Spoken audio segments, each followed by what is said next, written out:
Reasons the Knights prevailed last night, but the chief of which was the outstanding start by Zach Johnson. Zach has quite a story to tell about his journey collegiately and where he's ending up for his final year, but he was all in last night and he hopes he has a chance to throw some pitches against Portland on Tuesday.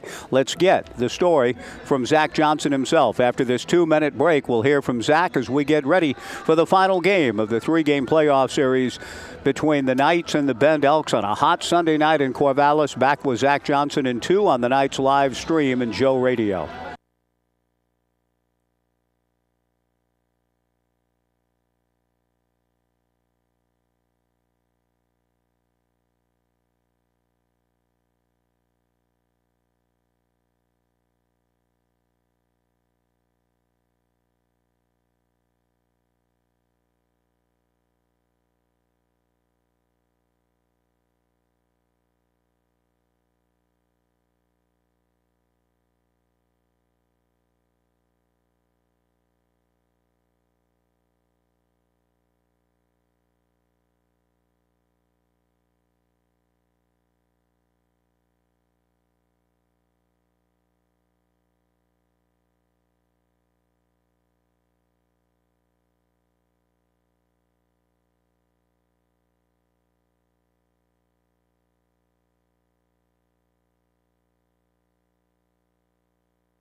One.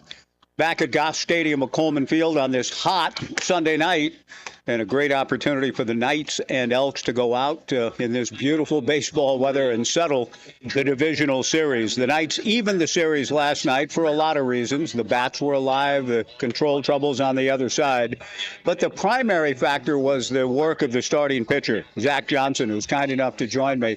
4 innings, facing the minimum through 4. Zach, congratulations on a great outing to keep the season alive. Did you feel a little adrenaline or a little pressure going in, knowing, hey, the season's on the line here tonight? Yeah, for sure. But I feel like all summer I kind of built up for this moment. You know, it's like Brooke and I, he, preaches, you got to get your mental right before, you get out there and prepare to battle for the team. I feel like I was, But he did it. I wasn't, He was pretty good. Position went from being a pitcher. I wasn't too nervous, but I was a little nervous, yes. And my family's come to watch me too. But I felt like it was just another casual start. So I just went out there and tried to do the best I could. So. Well, you looked really, to face the minimum, part of that was you picking off a runner. Tell me a little bit about that, because your move, you have a very good move. Tell me how you developed that and how big that was to get him when you did. Yeah. I'm a little bit of quick twitch, so I kind of work on just being as quick as I can over to first on my pickoff moves, and I feel like Brooke calls really good play calls where he does 4-second hold and then a second hold, and we kind of throw the runner off a little bit, and it looked like he wanted to run on the next few pitches here, so we just kept picking over to see if we could catch him off guard.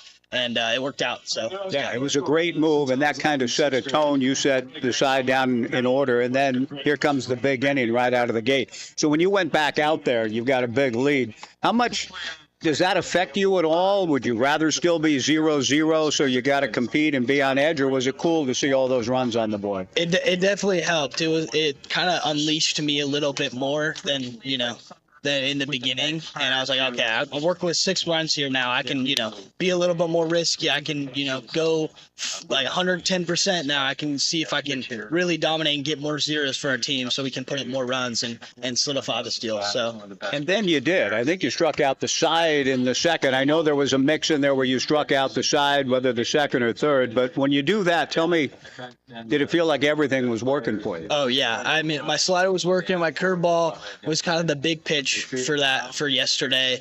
And I feel like I could just throw it at any count. And I feel like that's a big thing for sure. Like, not only having just a fastball, but a slider and a breaking curveball. 3 different pitches in the zone is really going to help you out as a pitcher. And, So how does that set up the fastball, or how does your fastball set up the slider and curveball? Does everything for you and for most pitchers start with fastball command? What is it? What is your process like? I feel like I try to get in the groove with my fastball in the very beginning, kind of like set like the boundary and set the foundation for like the whole outing, kind of. And then I start to work my curveball and my slider off of that fastball. So and then we can go backwards count where I can throw a curveball to 0-0 and then get a strike right there. And then he's looking for another breaking ball. Maybe I throw another break ball and then speed him up with a fastball. And he's like, oh crap, it's here.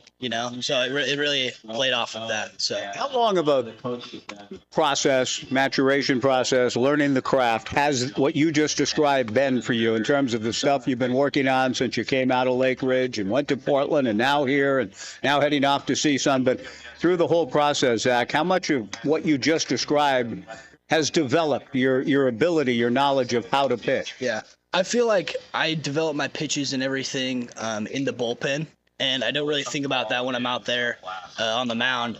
But a big thing that I do work on is like mental game. I just make sure I'm really prepared and focused, because I feel like if I'm out there and I have no fear, then, and I trust my stuff, then everything that I work on in the bullpen is going to come, do exactly how I want it. So.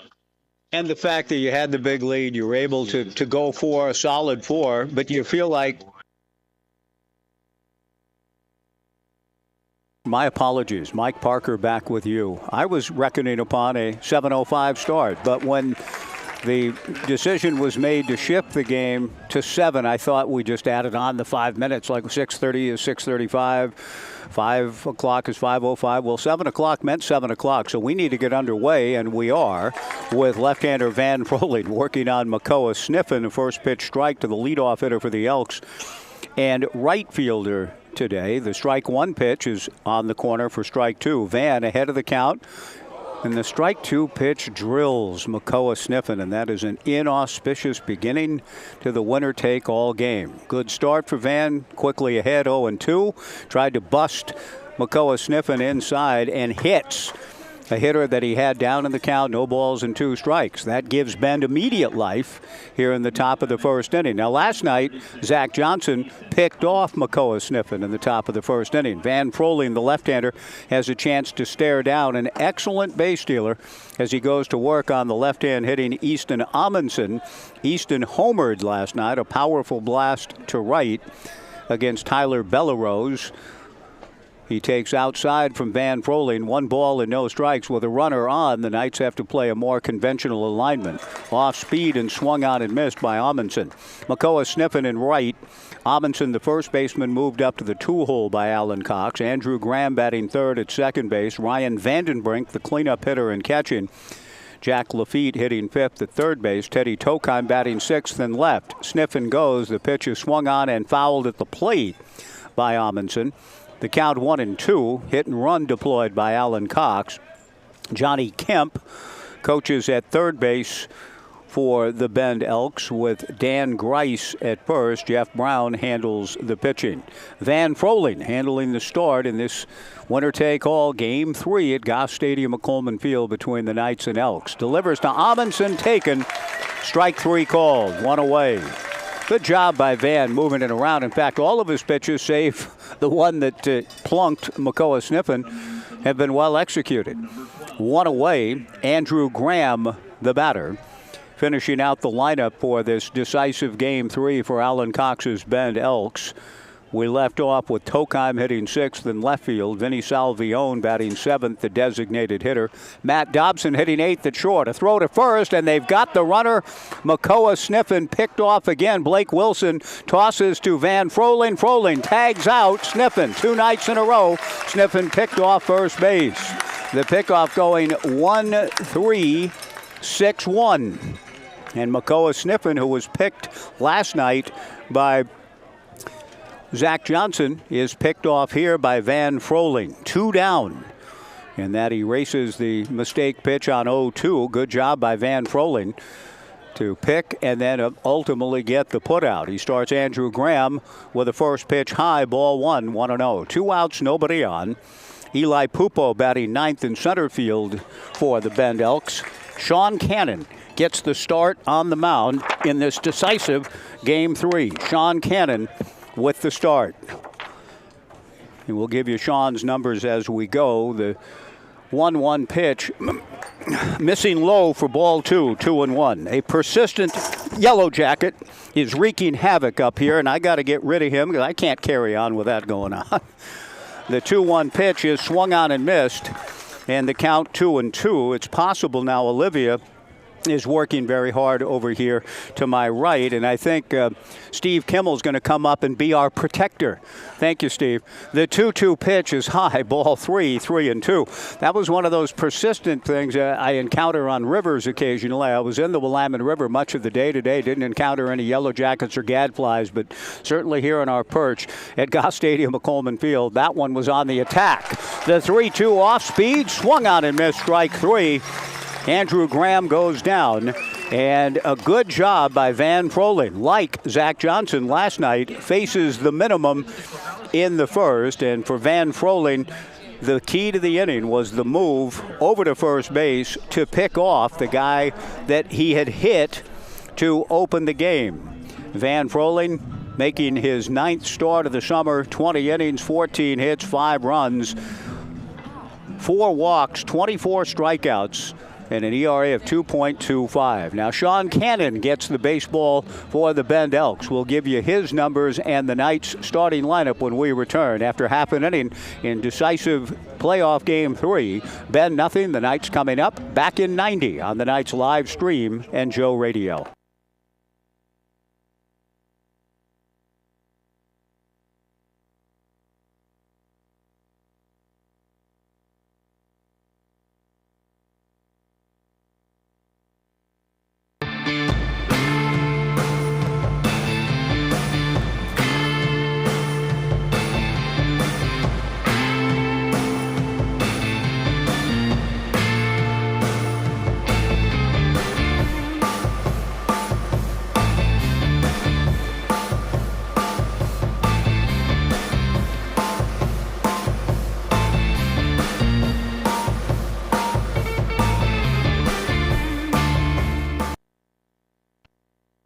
Airport, we want to say thank you. Thank you to our community for choosing us to connect you to many destinations, other cultures, your families, and friends. Thank you to our dedicated and professional staff for ensuring the airport experience is excellent. And thank you to local residents and businesses for making us who we are. We are proud to serve you, our region, and beyond. Together, we continue to grow and thrive. Thank you for flying local and for flying EUG.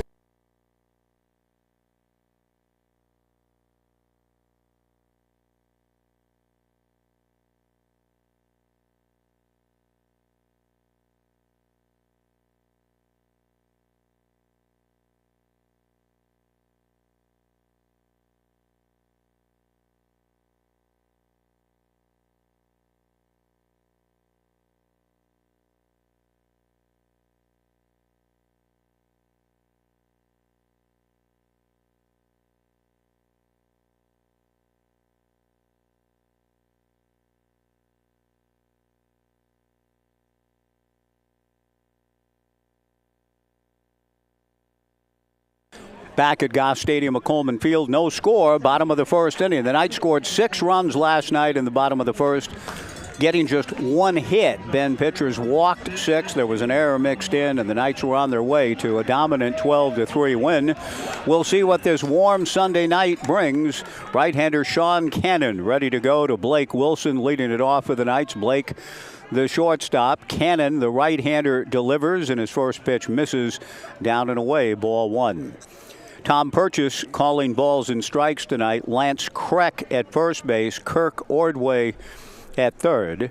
No score, bottom of the first inning. Blake Wilson leading things off against right-hander Sean Cannon. Wilson, a line drive to left field, a tough sun field for Teddy Tokheim, but the Stanford-bound young man does a good job to stay with it and make the catch. He is staring into that blazing sun, and I hope that all of you found ways to stay cool and comfortable today as we hit triple digits here in the Mid-Valley with another hot day coming, and hotter again in the upper 90s, I understand, on Tuesday. The Knights hope to be making a trip up the road where a cooling trend is expected in the Rose City a little bit earlier than it comes here.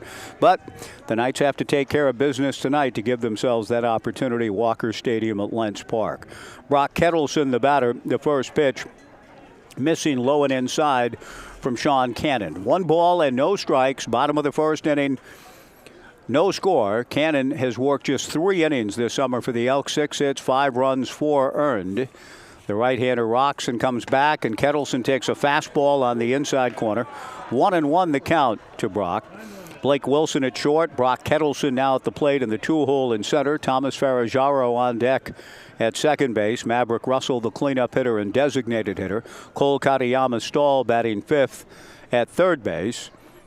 The pitch to Kettleson down and in, ball 2, 2-1.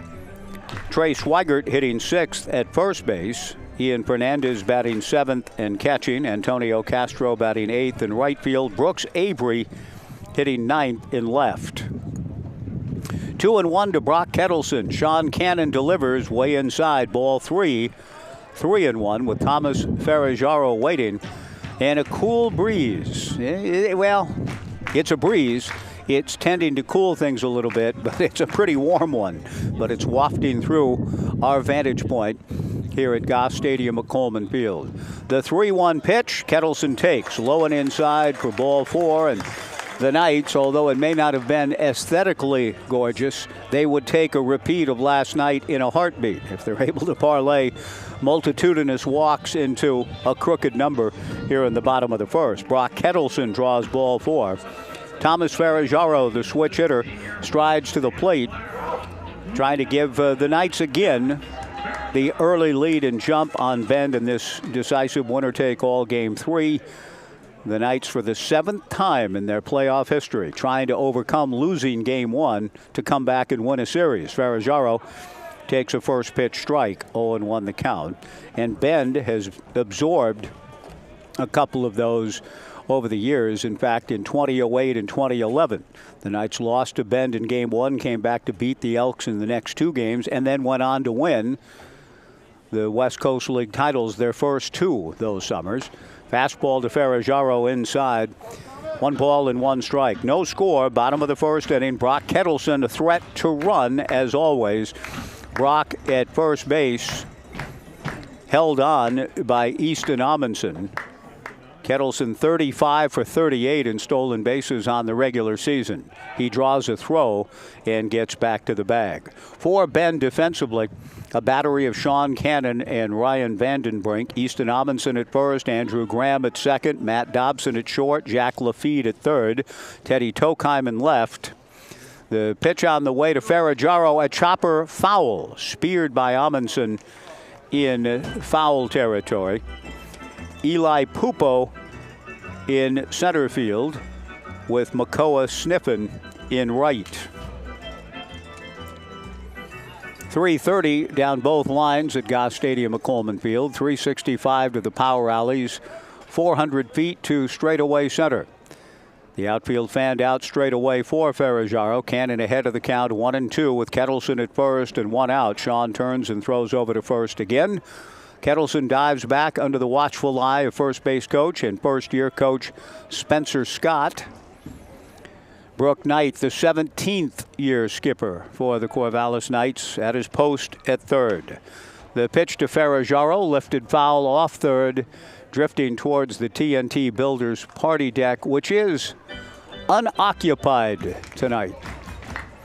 If any foul balls end up landing up there, though, what urchins we have within the ballpark that have forsaken the alley and that are actually within the ballpark itself will probably sprint down there, 97 degrees notwithstanding.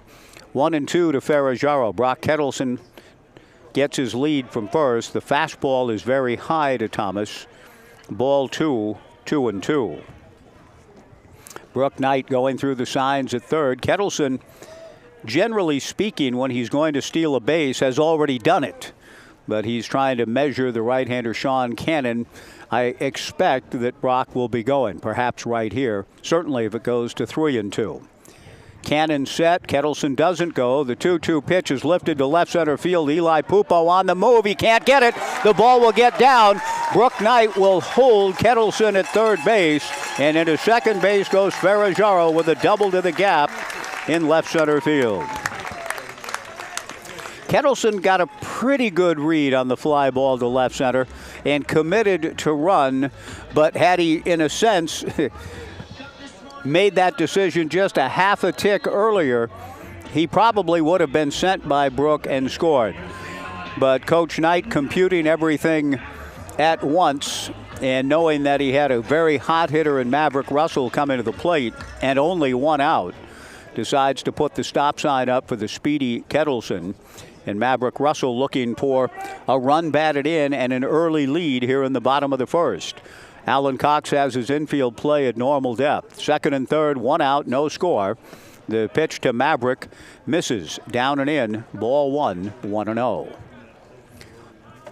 Many were on the river today, as you might suspect. I don't know if Quinn Dufort's folks ended up finding a swimming hole or not. It was Quinn who inquired about a swimming hole. I mentioned several along the way here in the Mid-Valley, but we hope many of you enjoyed whatever it is you did to try to beat this triple-digit heat today that's going to stay with us a little bit longer.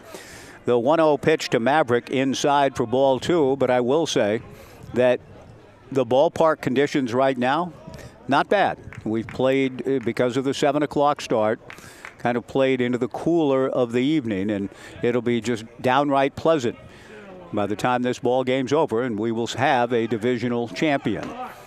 A 2-0 pitch is a pitch clock violation on Sean Cannon. That's the fourth called by this umpiring crew in the last 2 nights against the Elks. Tom Purchase, the plate umpire, Lance Kreck at first. Kirk Ordway made the call. The count now 3-0 to Maverick Russell. First base open. Cole Katayama Stahl on deck. Cannon delivers down the middle for a strike. The count 3-1. Brock Kettleson drew a 1-out walk. Thomas Ferrajaro a double to left center. And now Maverick Russell has a chance to shrink the zone, look for a pitch in his sweet spot, and try to get at least the scoring fly ball, if not drive in 2 with a base knock. Cannon delivers very high, or there's that too. Ball 4, and the bases are loaded.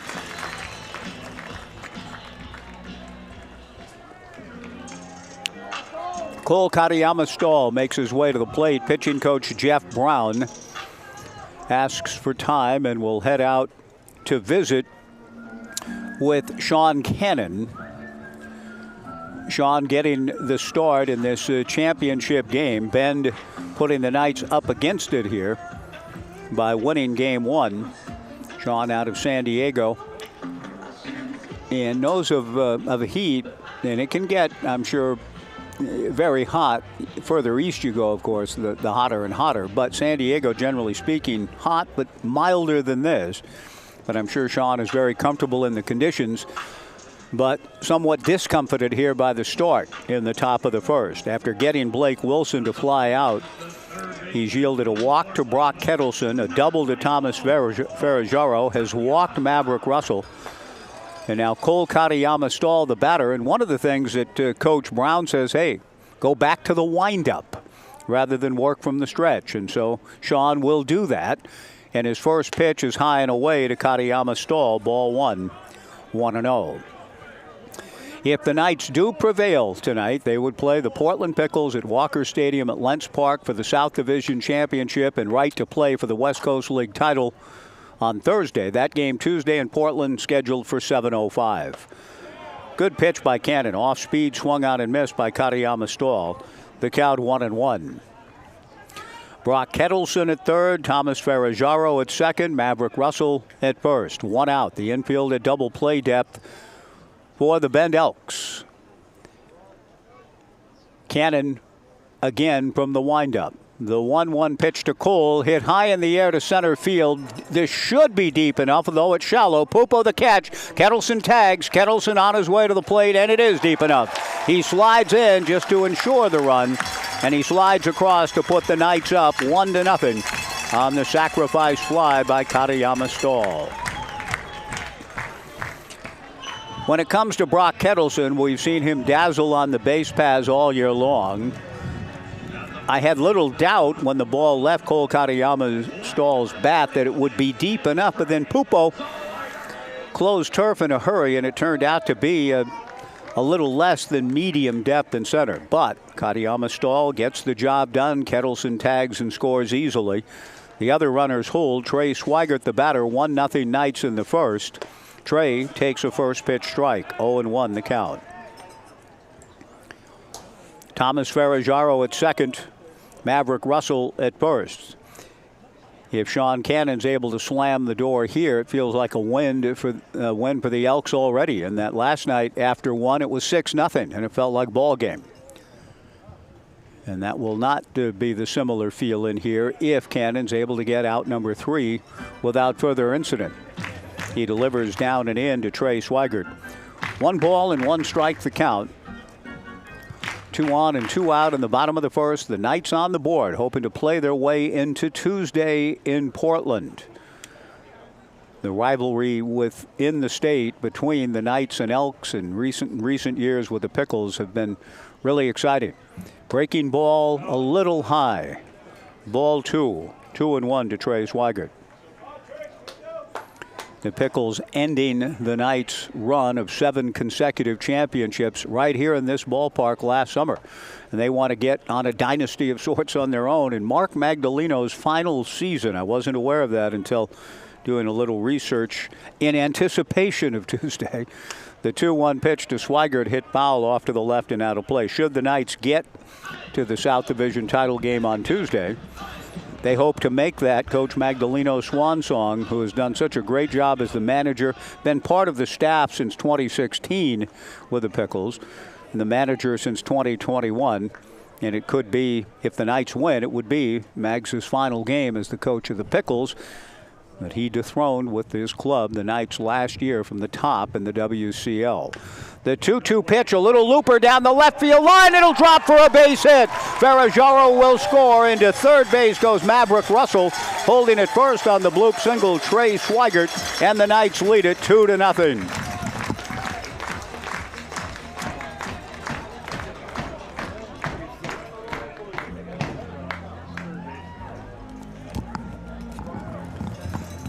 Well, Trey Swigert looked at a good pitch and fought it off and punched it over the head of Jack Lafitte.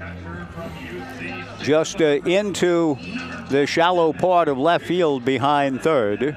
Ian Fernandez, the batter. 2-0 Knights in the bottom of the first for Ian. Sean Cannon gets the sign from his battery mate Ryan Vandenbrink and comes to the plate. Fernandez swings and fouls it back. 0-1 the count. Some Joe named Ryan Gorton and his wife. Ryan coming into the ballpark, the director of baseball ops for Oregon State. It's good to see Gordo in the house. And nice to see a good crowd. Not as large as last night. The heat may have been a bit of a deterrent, even with the game time move to 7. First and third, 2 down. The pitch from Cannon in the turf, and the count 1-1. It was a day to try to find whatever you could. I know a lot of people escaped to the coast.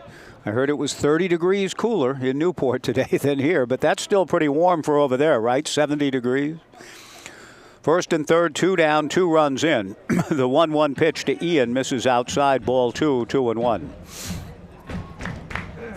And Randy's going to come up and say hello to a fellow employee at KEZI, Olivia Cleary, working alongside to my right, has been with KEZI Channel 9 in Eugene since April of 2025, doing a great job filming tonight's game for reports later. The 2-1 pitch is in there for a strike to Ian Fernandez. 2-2 the count. Maverick Russell, the runner at third. Trey Swigert at first. 2 balls, 2 strikes, 2 on, 2 out, and 2 in Game 3 of this best-of-3 divisional series. Sean Cannon works out of the stretch. The right-hander to the plate, low. Ball 3, 3-2. The count gives Swigert the opportunity to run on the pitch with 2 down. Sean Cannon getting the spot start for this championship game in the divisional series. Swigert goes, the 3-2 pitch, breaking ball taken on appeal. The base umpire will say no swing, but it was close. Ball 4 to Ian Fernandez to load him up.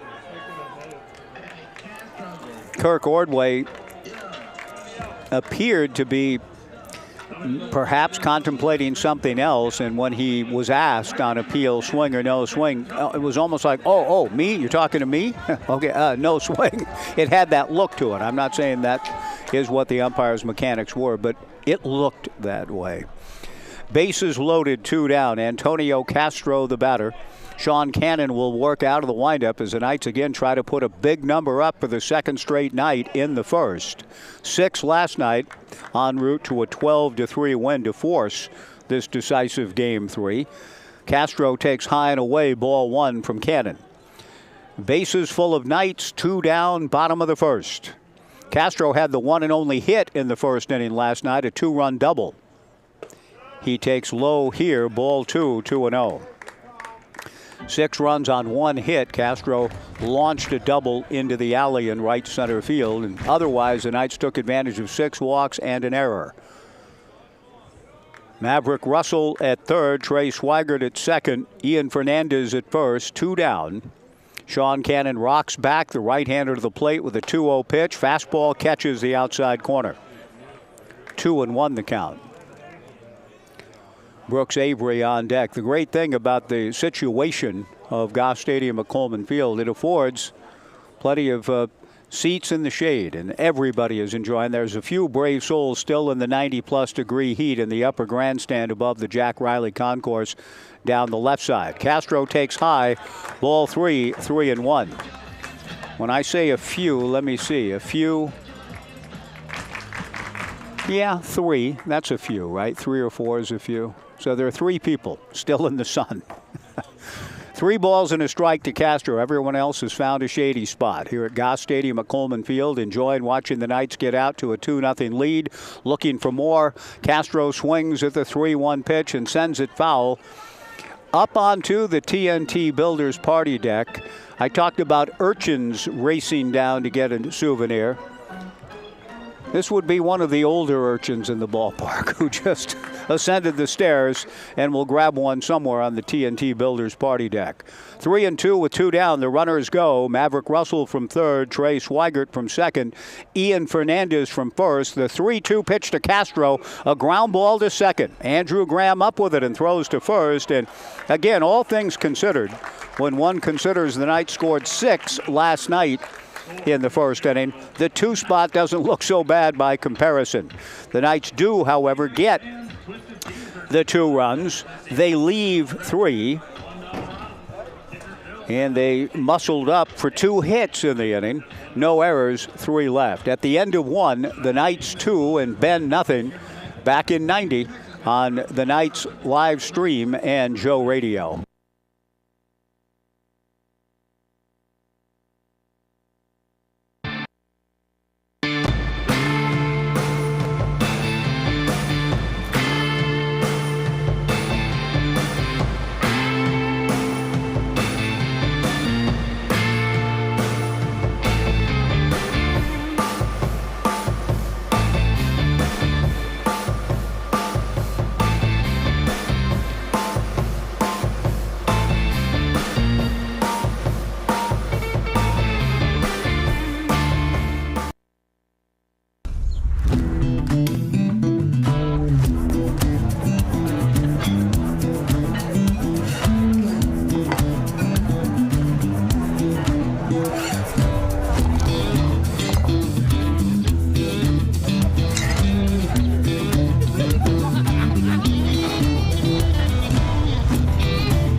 Batting for the Elks, number 16, Ryan Vandenbrink. The Knights as we go to the top of the second inning. Van Froling hit Makoa Sniffen to open the game, but then picked him off and faced the minimum. Now deals with Ryan Vandenbrink, the cleanup hitter. Ryan, first ball swinging, sends the first action of the night into Urchin Alley. To the right, no balls and one strike. With the coming of all of the construction behind us, we've had 3 designated spots here in 2025. The strike one pitch, change, swung on and missed. Nice pitch by Van. He's ahead of the count, 0-2. The forbidden zone behind us, Waldo Way to the left, Urchin Alley to the right, and the field of play gloriously in front of us and has been since 1907. The strike two pitch, a grounder to short, charged by Blake Wilson, gets on top of it and throws a strike to Trey Swigert. One away, Jack Lafitte, the batter. If you live or work in one of 24 Western or Central Oregon counties, then you're entitled to membership privileges and the full financial services at Oregon State Credit Union. You can join online at OregonStateCU.com or at one of their 15 branches. Oregon State Credit Union was the proud title sponsor of the big fireworks show here, a sellout, back on July 3rd. Our thanks to Oregon State Credit Union. Jack Lafitte takes a breaking ball that just missed. No, 1 ball and no strikes. Van Froling, the lefty, back to the plate. Fastball swung on and missed. 1-1 the count to Jack Lafitte. With 1 out, nobody on in the second, and the Knights leading 2-0. The 1-1 pitch fouled into the netting to run the count to 1-2 to Jack. Teddy Tokheim on deck. Van Froling, the left-hander out of UC Santa Barbara's great program, delivers, hit off the end of the bat. Couple of hops to Ferrajaro, waits for Swigert to get himself positioned at first. Double clutched, through to first, and gets Lafitte. 2 down. Teddy Tokheim will come to the plate. Number 21, Teddy Tokheim. Teddy Tokheim on his way to Stanford out of Lakeside in Seattle. Tried to check his swing, but goes around. No balls and 1 strike. Really appreciate the fact that David Esker lets his guys play. So we've got Tokheim finishing out the season with Ben. I mean, Stanford isn't the only program, but the Knights have had a lot of players historically come up from the farm and have played through all the way to the ends of the season. Brock Kettleson in center field, and now Tokheim for Bend. The 1-1 pitch fouled at the plate, and a ferocious sound. You could hear it, and that got a piece maybe of both the home plate umpire and Ian Fernandez. Fernandez actually shakes hands with home plate umpire Tom Purchase. A direct, firm handshake, a handshake that could be analyzed perhaps by Costanza and Jerry. How was the shake? Firm? Yeah, the Keith Hernandez episode. It was a pretty firm shake, it appeared. Not quite as firm as Chris Pellicudis extending the hand when Willie Mays hit his 535th home run. The 1-2 pitch on the way, breaking ball away, ball 2, 2-2. When Willie hit his 535th, Chris Pellicudis broke great decorum. The umpire shook Willie's hand when Willie crossed the plate. The 2-2 pitch pulled foul, breaking decorum certainly, but it felt like the right thing to do when Willie surpassed Jimmy Fox to become second on the all-time home run list to the great Bambino. The 2-2 pitch in the turf, and the count goes to 3-2. Willie ended up getting to 660, but the military service that he was honored and proud to do, but that had he had those years of his prime back, probably would have been the first to surpass the great Bambino. And Ted Williams, an argument could be made for Ted, missing almost 5 full seasons and finishing with 521 and losing 5 years in the prime of his career. Teddy too, and Willie both. Had circumstances been a little different, both might have surpassed the 714 before Henry did on April 8th of '74. Another 3-2 pitch to Tokheim, and that's hit foul to our right. again into Urchin Alley. The count remains 3 balls and 2 strikes to Tokheim. With 2 down, nobody on, the Knights leading 2-0 in the top of the second inning. Froling trying to continue to fill up the zone. The left-hander's 3-2 pitch pulled foul. And at the same time, Tokheim doing an excellent job to spoil pitches, keep the AB alive. Vinny Salvione on deck. Froling working the third base side of the rubber. Taking a long look in at Ian, now ready, the 3-2 pitch. Tokheim swings and misses, strike 3. The pitch was in the turf. Fernandez tags out Tokheim, and the inning is over. The third strikeout for Van Froling. He has faced the minimum through 2. And the Knights, in their quest to keep their season alive, so far so good. After 1.5, the Knights 2 and the Bend Elks nothing. Back in 90. On the Knights live stream and Joe Radio.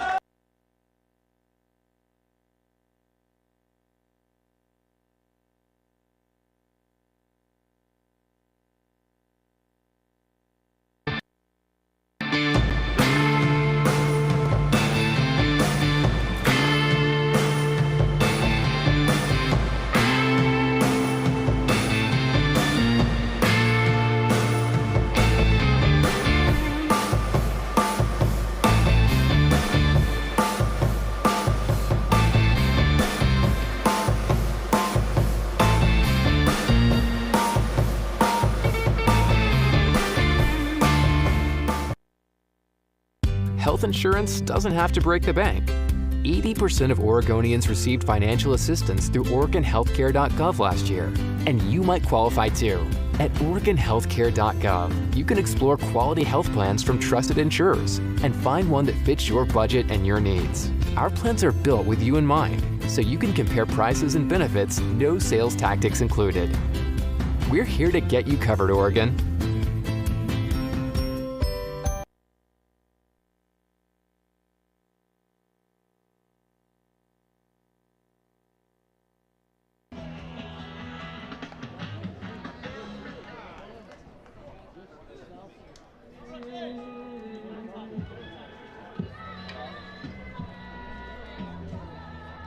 Second inning at Goss Stadium of Coleman Field. The Corvallis Knights leading the Bend Elks by a score of 2-0. Brooks Avery will lead things off against right-hander Sean Cannon. The Knights got to him for 2 runs, but a much better start for Sean and the Elks than last night when the game was essentially over after 1. 6 runs. The Knights at home, it didn't feel like there was much coming back from that, and as it turned out, there wasn't. Salvione swings and misses, 0-1 the count. Or Brooks Avery does, and the strike 1 pitch from Sean Cannon in there for strike 2. Looking ahead to Salvione, who will lead things off for the Elks in the third inning. 2-0 Knights in the bottom of the second. 0-2 to Brooks Avery. Sean Cannon to the plate. Fastball got him swinging.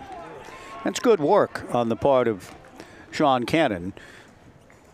He got out of a bases loaded jam, having surrendered 2 runs, yes, but the Knights were a base hit away or ball 4 away from creating a pretty comfortable situation for themselves. Cannon was able to close the door and now faces Blake Wilson with 1 out and nobody on. Sean delivers a breaking ball, missing for ball 1, 1-0. I mentioned the Chris Pellicutis handshake of Willie Mays on a milestone of a homer for the Say Hey Kid. I first saw that photograph probably close to 60 years ago in the third Fireside Book of Baseball. The 1-0 pitch to Blake is high for ball 2, 2-0.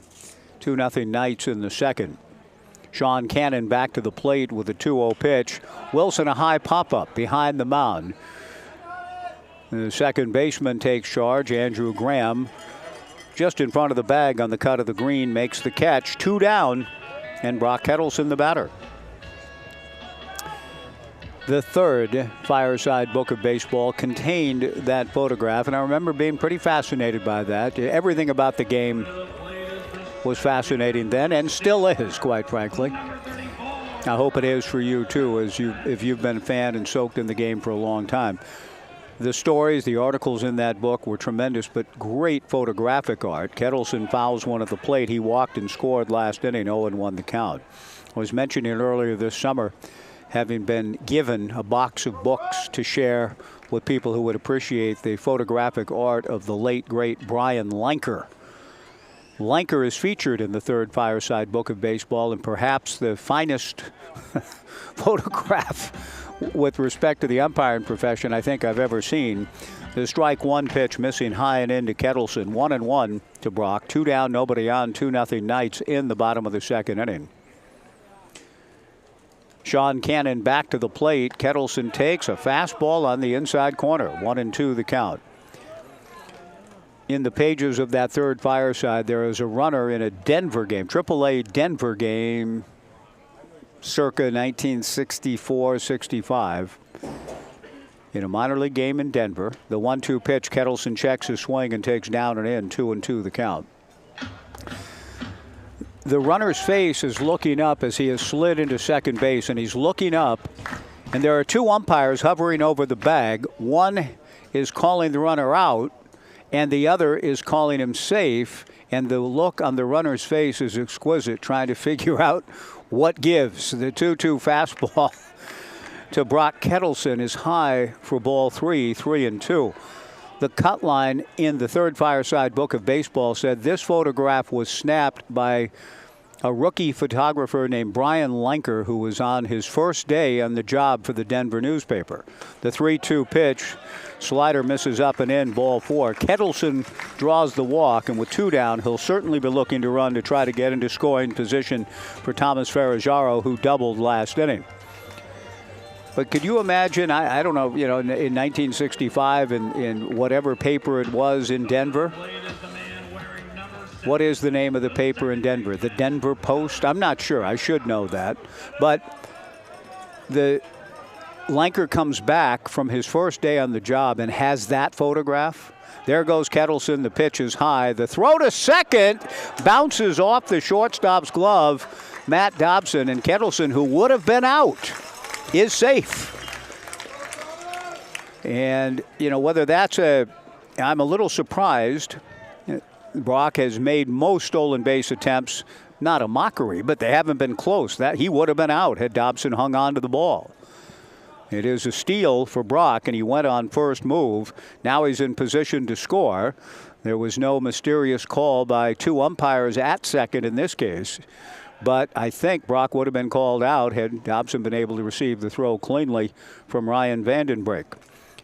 2-0 Knights, bottom of the second. So Lenker comes out of the go, kid. Well, here's what I got. And he got one of the best photographs ever in baseball, with 2 umpires hovering on a bag, one saying 8 out, one saying safe, and the look on the runner's face, his eyes wide open, this big look of bewilderment on his face. A looper into shallow left field. Kettleson is rounding third. He took a big turn. He will hold, with left fielder Teddy Tokheim getting the ball back in. Brooke Knight was thinking about it. Kettleson was too, but I'm thinking 100 degrees. It's a long season. He doesn't look quite as swift tonight as I've noticed him throughout the summer. And whether just the long grind of the season has taken its toll, the heat of the day, and with apologies to Steiger and Poitier and the excellent character actors in the film, The Heat of the Night. A stop sign put up by Brooke Knight. Runners at first and third. Maverick Russell, the batter. There goes Ferraggiaro. The pitch is inside. Vandenbrink saves the throw. And Thomas into second base with the steal. A bloop hit to left. And now the Knights again in that moment where last inning Sean Cannon was able to get himself out of further serious trouble after the Knights had scored 2. Now with 2 down, a walk to Kettleson, a base hit for Ferraggiaro, and Maverick Russell, who had a walk himself last inning, looking to put the Knights up 4-0 with a 2-out hit. The 1-0 pitch. Fastball on the inside corner for a strike. 1-1 the count. The cut line said this photograph was taken by Brian Lenker. They misspelled his name. and said it was Lanker's first day on the job. And I'm sure the editor or whomever said, hey, we may have a pretty good new kid as our sports photographer for the paper. The 1-1 pitch, Russell takes a fastball for a strike and the count 1-2. And as they say, the rest is history. Lanker, one of the more gifted photographers, not only in sports, but in so many different fields that America has ever known. The late, great Brian Lanker. 1 ball, 2 strikes, 2 outs. Brock Kettleson at third, Thomas Ferraggiaro at second. Maverick Russell looking for a clutch 2-out hit. Sean Cannon to the plate in the turf. Ball 2, 2-2. Sean, again, is just trying to make sure the Knights don't separate in a significant way like they did last night early. Big pitch here. 2 balls, 2 strikes, 2 on, 2 out. 2-0 Knights, bottom of the second inning. Maverick Russell awaits. Russell from the stretch. Breaking ball grounded to the right of the second baseman. Andrew Graham gets up and throws him out. Good play. And the inning is over. Andrew Graham laying out on the turf. It doesn't necessarily save the season. It's too early for that. But that's a gigantic play because otherwise it's 4-0. And that would just be psychologically daunting, I would think. But a great job by Graham to lay out, pop up, and throw out Russell, robbed of a 2-run single. And we are through 2 innings of play. It remains the Knights 2 and Ben 0. Back in 90 on the Knights live stream and Joe Radio.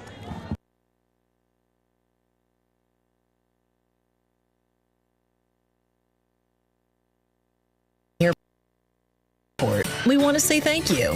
Thank you to our community for choosing us to connect you to many destinations, other cultures, your families, and friends. Thank you to our dedicated and professional staff for ensuring the airport experience is excellent.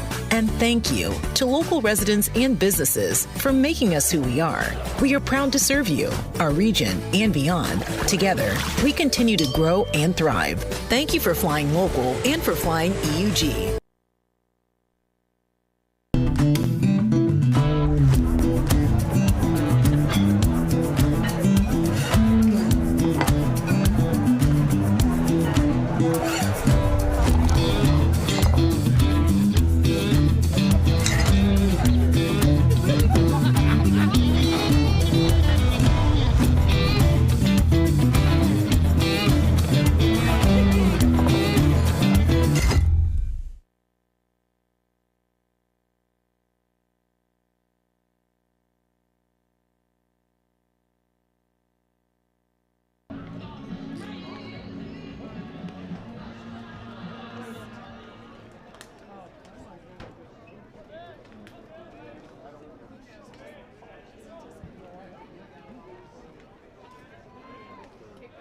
Degrees at 7:47 as we move to the top of the third inning. This is about as hot as I can remember it this late. Vinny Salvione with the Knights leading 2-0. Swings at the first pitch from Van Froling. A little pop fly into shallow right. Thomas Ferraggiaro goes out and calls, and true to his word, makes the catch. 1 pitch, 1 away in the third. Van Froling has faced 6. He hit the first batter of the game, then picked him off.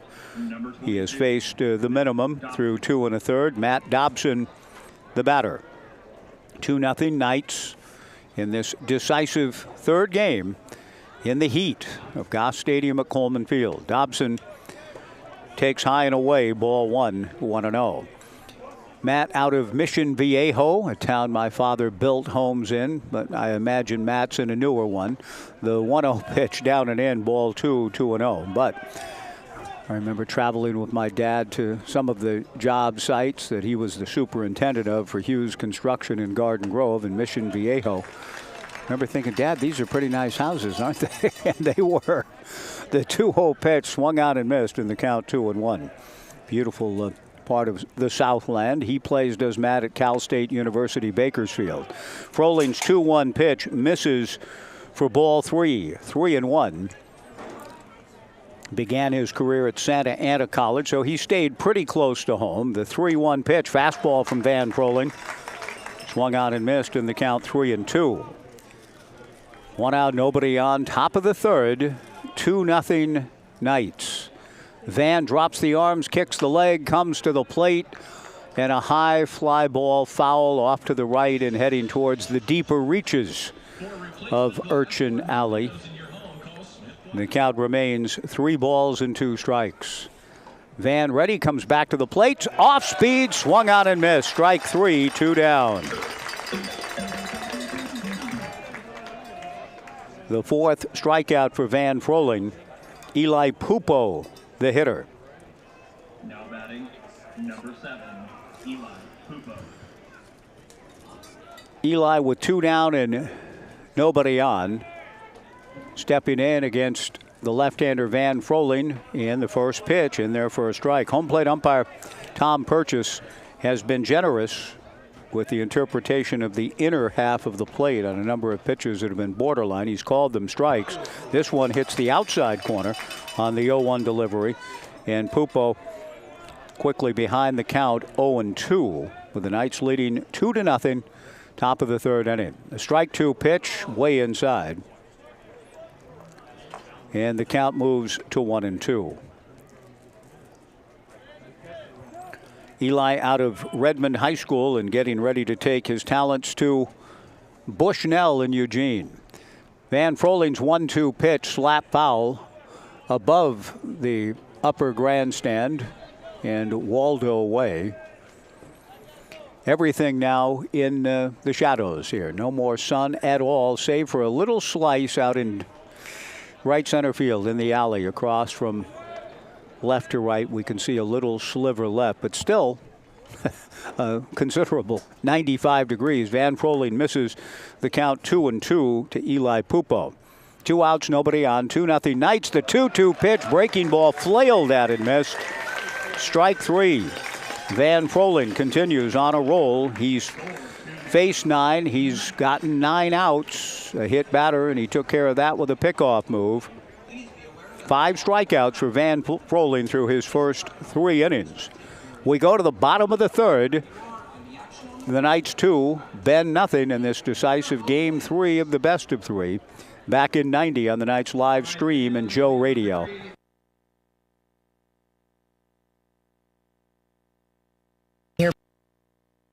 We want to say thank you.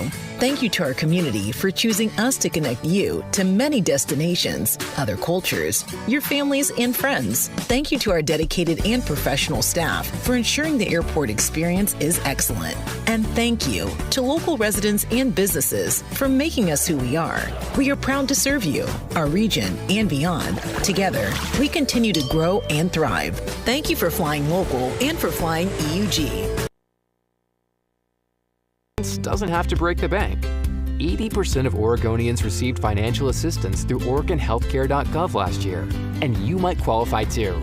At OregonHealthcare.gov, you can explore quality health plans from trusted insurers and find one that fits your budget and your needs. Our plans are built with you in mind, so you can compare prices and benefits, no sales tactics included. We're here to get you covered, Oregon.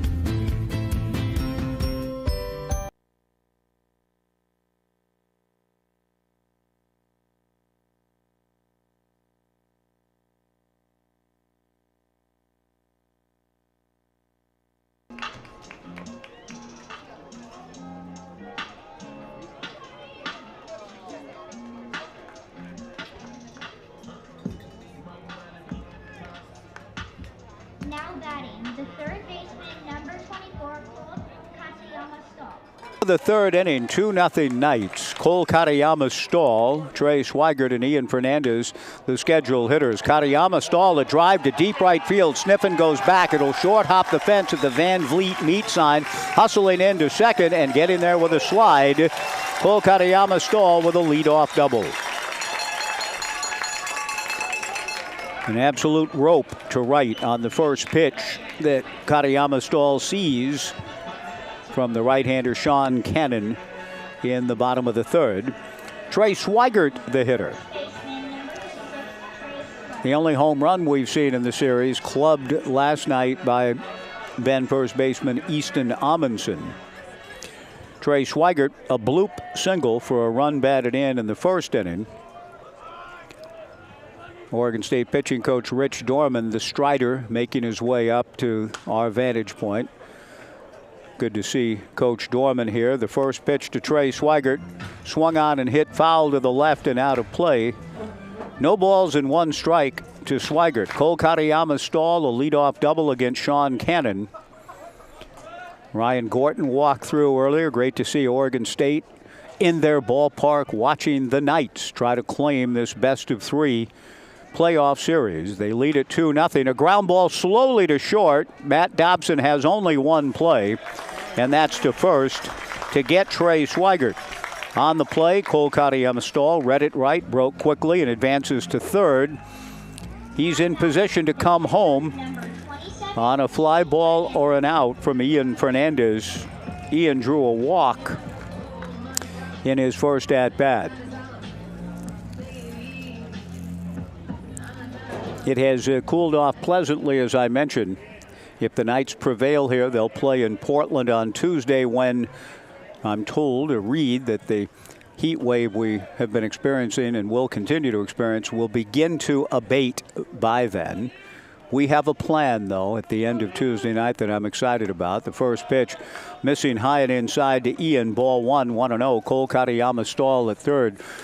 I was mentioning last night the Perseid meteor shower, which is going on now, but it peaks Tuesday night. So I've told my whole family they're going to go to Mary's Peak, and I will drive after the baseball game from Portland and drive to the Peak and meet them, and we'll watch the showers. The pitch to Fernandez, belted to deep right center field, laying out and making an amazing catch. Eli Pupo. Cole Katayama stall, tags and scores. Great catch, Max Gordon-esque, out in center field for Eli Pupo. The run does score. Cole Katayama stall wisely stayed at third to make sure that the ball either cleared or was caught. Ian Fernandez with the sacrifice fly, and he hit it well and is robbed of an extra base hit on the sensational catch by Eli Pupo. Great play. Antonio Castro, the batter, 2 down, nobody on, 3-0.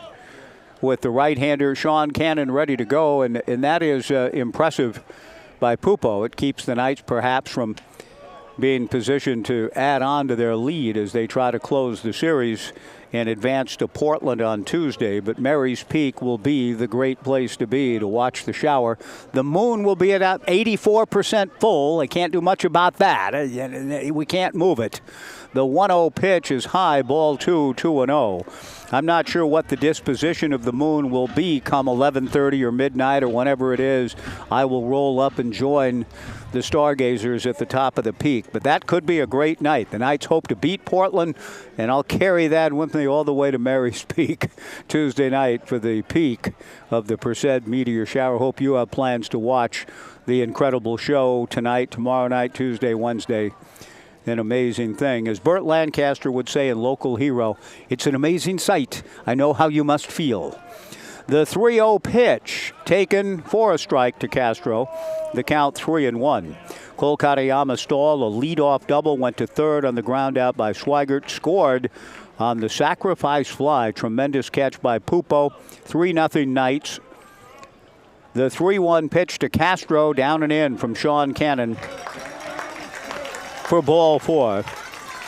Brooks Avery to the plate. Ryan Vandenbrink's pop time in trying to throw out Brock Kettleson earlier last inning, in fact, was good. His mechanics were good. He made an accurate throw. The shortstop, Matt Dobson, didn't hang on. Kettleson was 35 for 38 in the regular season in steals, and he would have been nailed had Dobson held on to the ball. We'll see if Brook Knight is of a mind to send Castro. And right after trying to kind of pick up Ryan Vandenbrink, young man, great kid, tremendously strong player in Oregon State, sophomore to be, has a pitch go off his mitt to the backstop for a passed ball. And that allows Castro to go into second base. Vandenbrink out of West Lynn, and really a great young man and a Beaver fan through and through. Glad to be at the place and the school that he grew up supporting. Castro with a count of 1 ball and no strikes, able to get down to second on the pass ball. Now Brooks Avery looking for the run batted in. Brooks hits a high pop-up into shallow right center field. Pupo racing in. He's called off at the last moment by the right fielder, Makoa Sniffen. Makoa makes the catch. The inning is over. The Knights settle for 1 run. They've left 6 through 3, but they do increase the lead in this winner-take-all affair. At the end of 3, the Knights 3 and Ben nothing. Back in 90 on the Knights live stream and Joe Radio.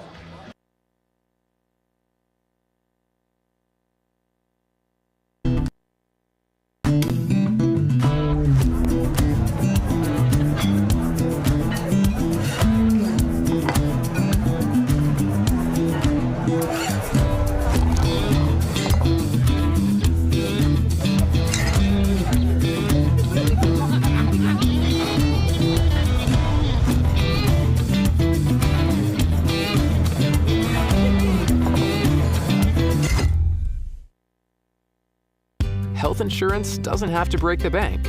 80% of Oregonians received financial assistance through OregonHealthcare.gov last year, and you might qualify too. At OregonHealthcare.gov, you can explore quality health plans from trusted insurers and find one that fits your budget and your needs. Our plans are built with you in mind, so you can compare prices and benefits, no sales tactics included. We're here to get you covered, Oregon.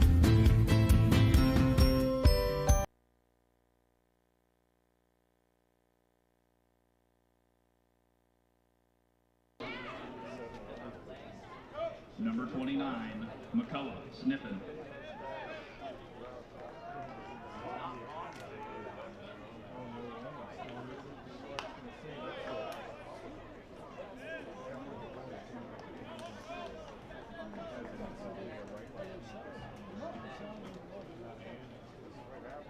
Innings at Goss Stadium at Coleman Field. The Corvallis Knights, 3 runs, 4 hits, and no errors. Bend, no runs, no hits, and no errors. Makoa Sniffen, who can run, hits a little tapper over the mound near second. Thomas Ferrajaro charges, gloves, and throws to first. Good play by Thomas to open matters in the top of the 4th. The Knights leading 3-0. Easton Amundsen will be the batter. Easton struck out looking in the first. I'm here to my right. I don't have an extra mic or I'd put him on, but Coach Dorman up here. I'm going to ask a quick question just here as we go. Any family with you, or are you flying solo tonight, Rich? Okay, you got some family in the Omaha. Good to know. I know Rich had just told me the pitch swung on and missed by Amundsen. Van back to the plate. Fastball in there, and the count 0-2. Van Froling looking good. Left-hander who will be competing for Andrew Checketts at UCSB next spring has faced the minimum. 3-0 Knights in the 4th. Comes back to the plate. Taken. Strike 3 called. 2 down. Easton Amundsen twice has been rung up by Tom Purchase. And as I suggested earlier in the game, Tom has been rather generous with the corners. Alan Cox thinks maybe a little too much so as he paces in front of the Bend Elks dugout, and he gave a little piece of his mind to Tom Purchase. Alan now walks away, I think, just trying to count 10 and not say anything more. But he's frustrated. He thought that pitch was away, and he may be right. Andrew Graham swings at a first pitch fastball and doesn't get it. 0-1 the count, but the truth is, Purchase has established on both sides of the plate he's going to call strikes, so the hitters do have to be aware. Van Froling, strike 1 pitch is swung out and missed, and Van has jumped ahead 0-2. He struck out 6, 2 down and nobody on, and a pitch away from a 7th punch out with the Knights leading 3-0. Van delivers a little bit high. The count 1-2. Top of the 4th inning, 3-0 Knights trying to play their way into Tuesday night. If they win there, then they would play here Thursday against somebody from the North. No North team has a claim over either.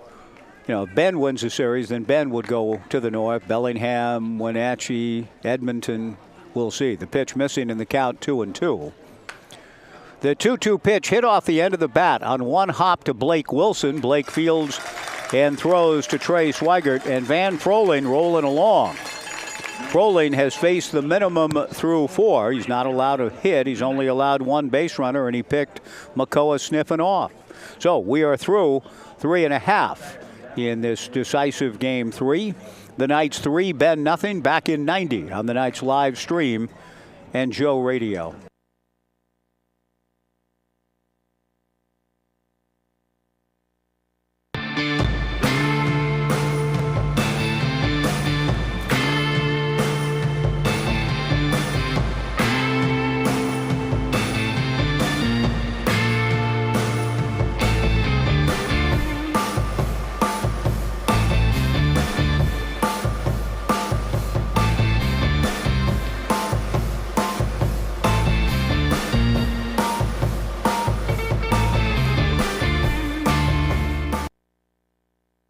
At Eugene Airport, we want to say thank you.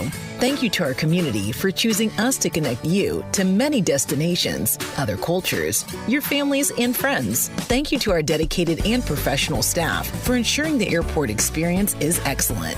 And thank you to local residents and businesses for making us who we are. We are proud to serve you, our region, and beyond. Together, we continue to grow and thrive. Thank you for flying local and for flying EUG.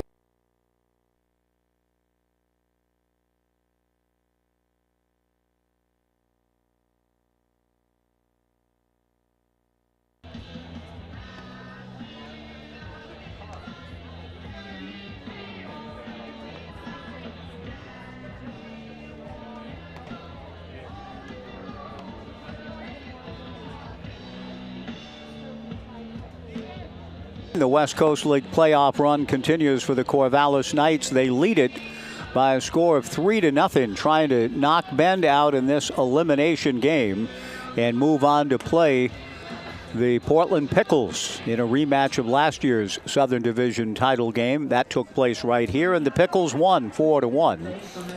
It would be a third consecutive season with a one-game winner-take-all scenario. Both scores have been 4-1. The Knights winning here 2 summers ago. Portland winning 4-1 here last summer.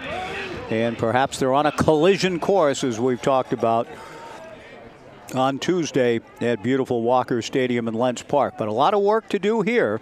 The Knights lead it 3-0. Van Froling has been brilliant on the mound.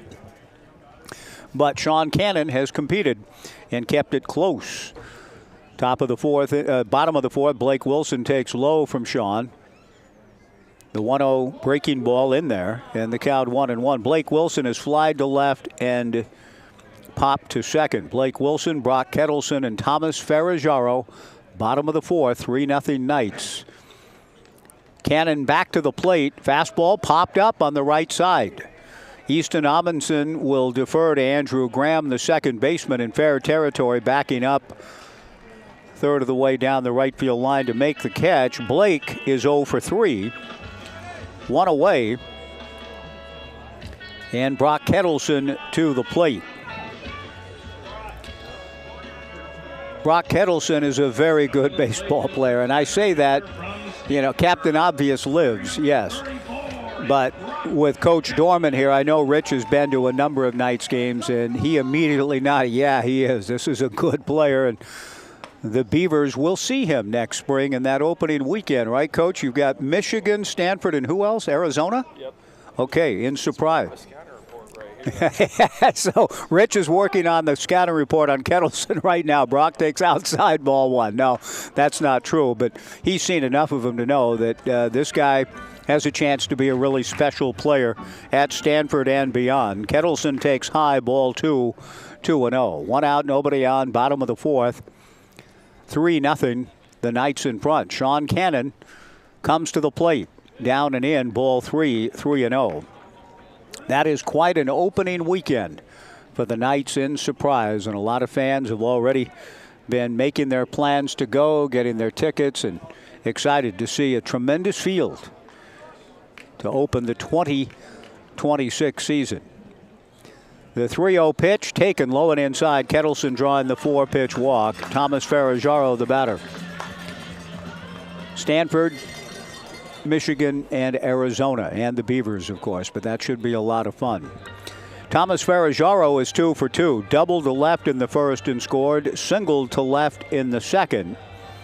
Brock Kettleson went on first move last time he was on, and Ryan Vandenbrink darn near threw him out. Kettleson, an electric runner, just a joy to watch run the bases, gets his lead. Sean Cannon from the stretch. Brock doesn't go, and the pitch is down and in. Ball 1 to Ferraggiaro. Brooke Knight going through the signs. The Knights, as always under Brooke, ran wild this summer, stealing 168 bases in their 54 games. Kettleson goes. The throw goes to first, and Brock goes in with a slide. No play, though, from Easton Amundsen. If Cannon steps off instead of throwing over, he would have gotten Brock. But Kettleson just has a way about him. And he steals second base, inducing the throw to first from Sean.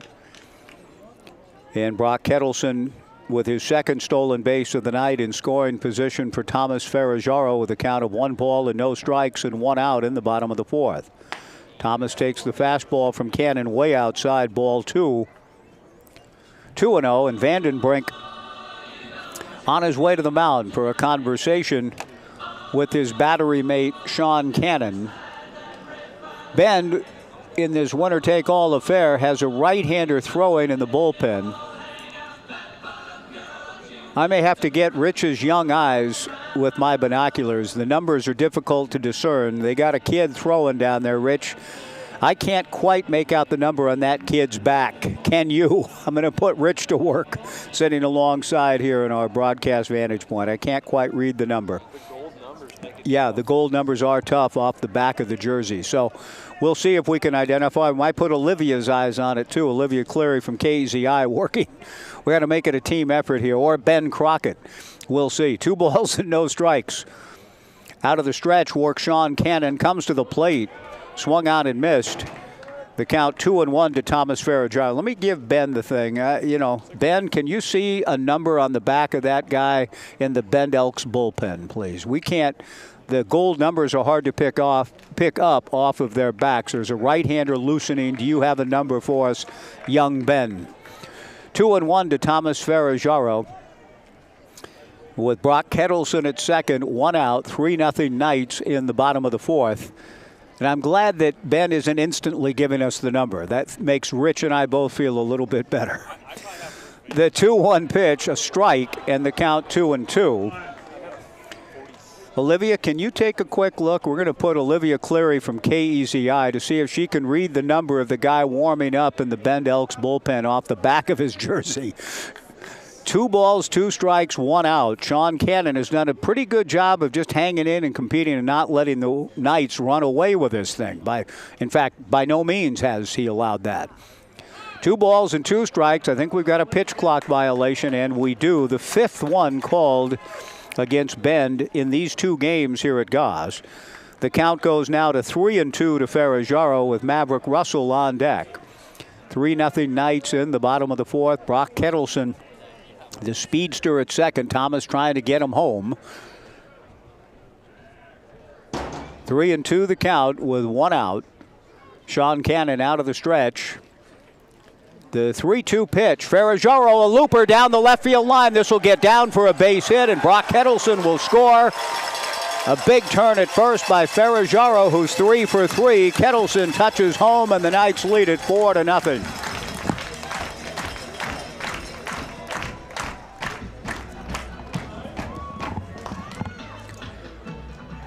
Nice work by Thomas Ferraggiaro. He has 3 hits, all to the opposite field tonight. And that'll bring to the plate Maverick Russell. Maverick has walked, and then under the category, that's baseball, drilled a shot back up the middle. Much harder hit than the last 2 hits for Ferraggiaro. But he was robbed of a 2-run single on a diving play by Andrew Graham. The pitch missing to Maverick Russell, ball 1. Well, we're 0 for 4 together trying to identify the mystery man warming up in the Bend bullpen. I don't know if anybody in our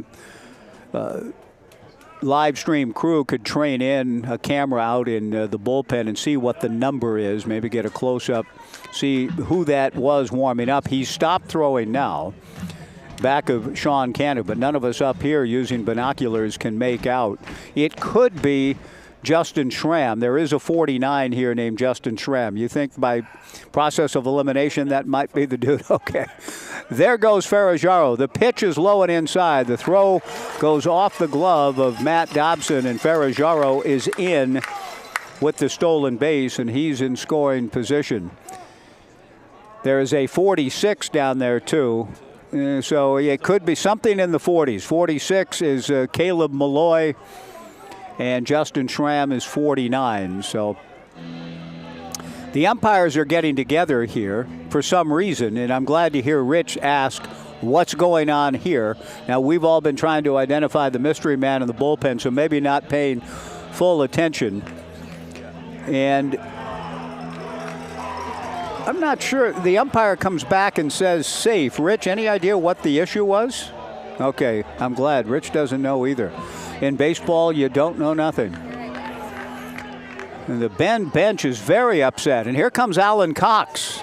I'm not sure what the safe is about, unless, could it be they felt Maverick Russell stepped in front of Vandenbrink's throw attempt? Okay, that, again, sort of by process of elimination. We narrowed it down to somebody wearing a 40 on his back in the Bend bullpen. That's all we can trust. And here, although we didn't see the initial complaint or call, it can't really be anything else other than Alan Cox in the Bend bench was arguing that interference should have been called on Maverick Russell for falling into the path of catcher Ryan Vandenbrink's attempt to make a throw down to second. The umpires got together, and Tom Purchase, the plate umpire, came out of the huddle of the trio and said save, meaning there was no change in the call, the stolen base in the books. Meanwhile, 1-2 to Maverick Russell, 4-0 Knights in the bottom of the 4th. Cannon kicks and comes to the plate. Fastball low, ball 2, 2-2. Brooke Knight is inquiring now, after all of the confusion, what exactly the count is. And now Brooke thinks it's not. He thinks that was the first strike in the sequence. And Brooke Knight is satisfied, evidently. He said, oh, okay, and walked away back to his post. But he wasn't thrilled that the count was 2-2 when he thought it might have been 2-1. Now 3-1 is on the board, so I'm not. I don't know. I don't know anything. I never have. The 3-1 pitch, ball 4. Maverick Russell trots down to first, and he's not being called back. The walk stands. So confusion on whether there was interference or not, what the count was. 2-2, 3-1. Rich Dorman declares to me that it's 49 who is probably going to be, between Olivia and Rich, we may have narrowed it down to 49. You can watch Olivia's report later on KZI, and she'll confirm, perhaps, who it is. But there is a meeting at the mound with pitching coach Jeff Brown, and waiting to see if a call to the bullpen will go out here. Alan Cox sending Coach Brown out. It doesn't appear as though a change is in the offing with Brown making the visit. The Knights have runners at first and second with 2 on and 1 out in the bottom of the 4th inning. The Knights leading 2-0. Coach Brown will stay with, and I think Allen would have gone out had a move been in the works. But Coach Brown returns, and Cole Katayama Stahl, the hitter, with runners at first and second and 1 out. The Knights are looking to rally for a 7th time after losing Game 1 of a playoff series. Bend in 2008 and 2011. Yakima 3 times. 2017, 2021, and 2022. Losing Game 1 on the road to Yakima Valley. And then Cowlitz in Longview in 23. The pitch to Katayama Stahl down and in. And then the Knights came back and won 2 here and went on to win their 7th consecutive West Coast League championship. Cole Katayama Stahl takes down and in. Cole has had a sacrifice fly and doubled to right to lead off the third against Sean Cannon. 4-0 Knights in the fourth. 2 on and 1 out. Breaking ball in there for a strike. The count 1-1 to Cole Katayama Stahl. It is still very warm, but it's quite pleasant right now. The blazing sun beginning to disappear behind the peak. We'll be climbing on Tuesday, and it feels good. Great place to be. Goss Stadium at Coleman Field. Breaking ball misses a little high and away. Ball 2, 2-1 to Katayama Stahl. 4-0 Knights in the bottom of the fourth. 2 in the first, 1 in the third, 1 in the fourth, but Sean Cannon has competed enough to keep the Elks in the fight. The Knights have left 6 on through 3 innings, have 2 on now. The right-hander ready. 2-1 change is swung on and missed. And the count 2-2. Katayama Stahl backs out for a moment. Trey Swigert on deck. 2 balls, 2 strikes, 2 on and 1 out. The Knights look to really separate here in the bottom of the fourth and ease their task the rest of the way to advance to Portland on Tuesday. The 2-2 pitch swung on, foul tipped and held. Strike 3, 2 down. Trey Swigert the batter. And you have to give Sean Cannon some credit for his moxie. The Knights have been on the verge, it seems, virtually every inning of really busting this thing. But the young man continues to compete and keep the Elks within reasonable range. Trey Swigert hopes to change that as he comes to the plate. Trey with a 2-run single in the first inning. An opposite field base hit. Swings and gets a base hit to right center field here. Thomas Ferraggiaro rounding third on his way to the plate, and he will score. An RBI single for Trey Swigert. He's got 3 RBIs tonight, and the Knights lead it 5-0.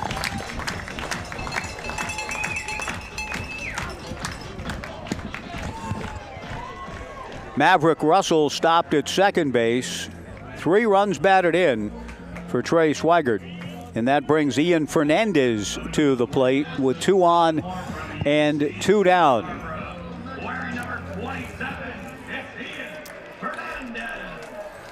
Ian has walked and had a sacrifice fly to deep right center last inning. A sensational catch by Eli Pupo out near the warning track in deep right center.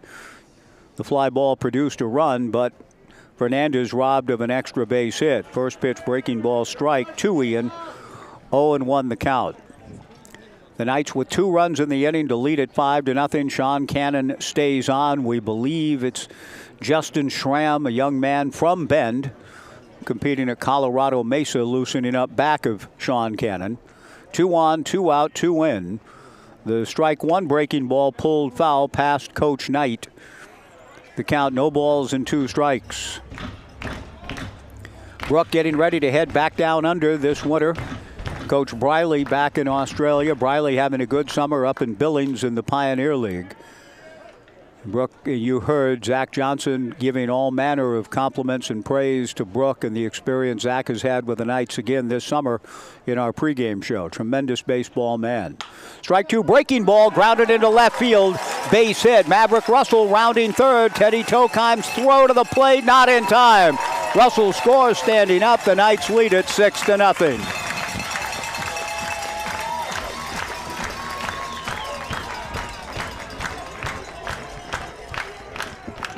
Antonio Castro will be the hitter. Trey Swigert stopped at second, and here comes Alan Cox. The Knights finally, in a sense, break through to create the separation they've been hungering for in the early innings. They do so here in the bottom of the fourth. They've plated 3 runs and have opened up a 6-0 lead.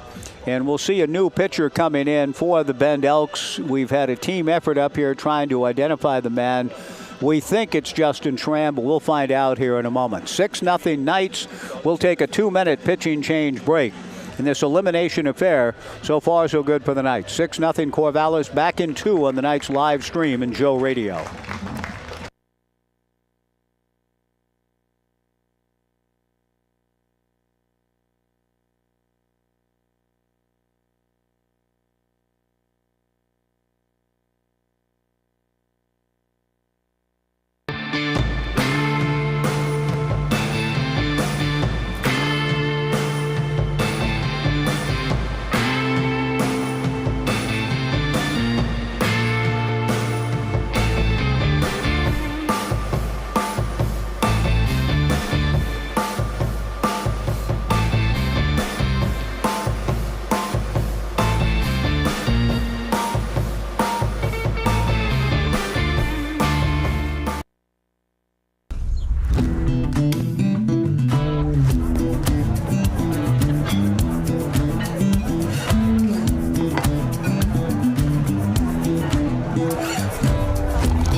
Work of Ben Crockett and Olivia Cleary and Coach Dorman.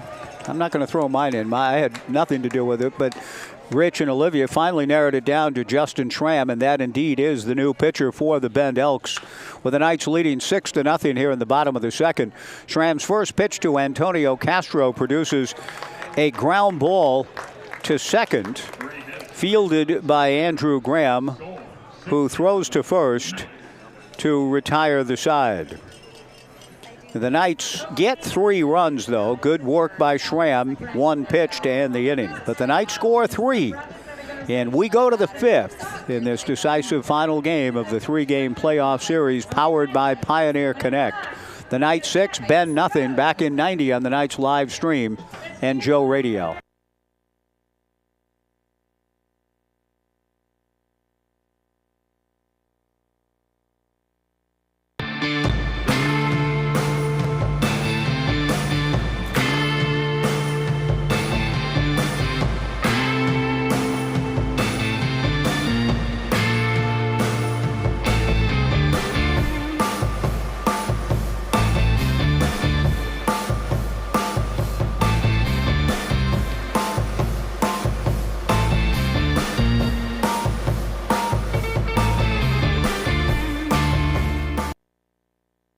Health insurance doesn't have to break the bank. 80% of Oregonians received financial assistance through OregonHealthcare.gov last year, and you might qualify too. At OregonHealthcare.gov, you can explore quality health plans from trusted insurers and find one that fits your budget and your needs. Our plans are built with you in mind, so you can compare prices and benefits, no sales tactics included. We're here to get you covered, Oregon.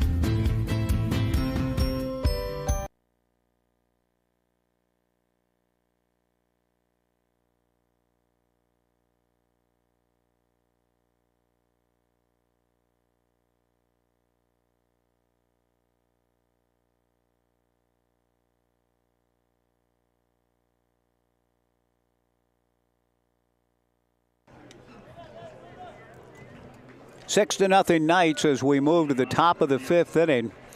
Left-hander Van Froling goes to work on Ryan Vandenbrink, having faced the minimum through 4.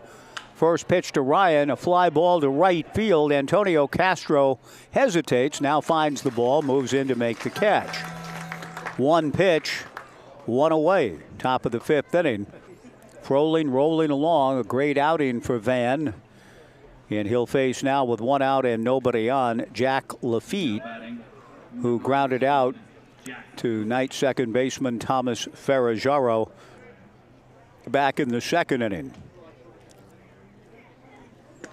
Lafitte takes a little bit low, ball 1, 1-0.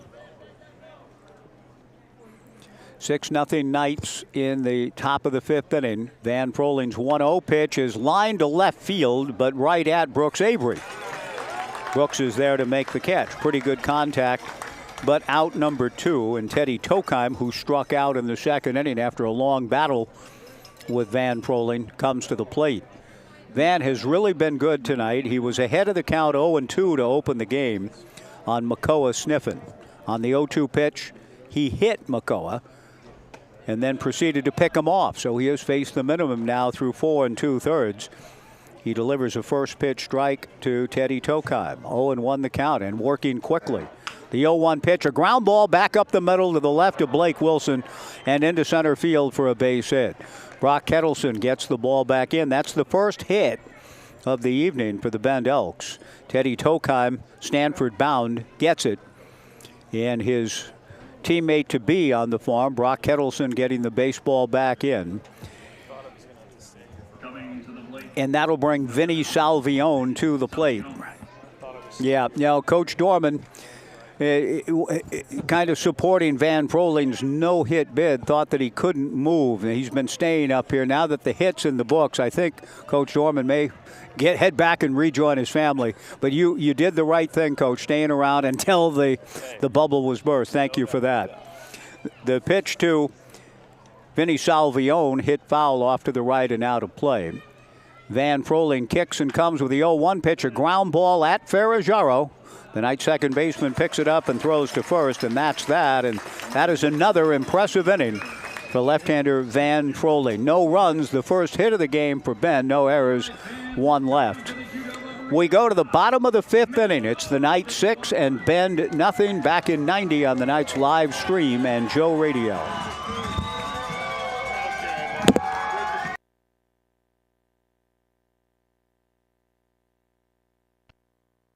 Airport, we want to say thank you.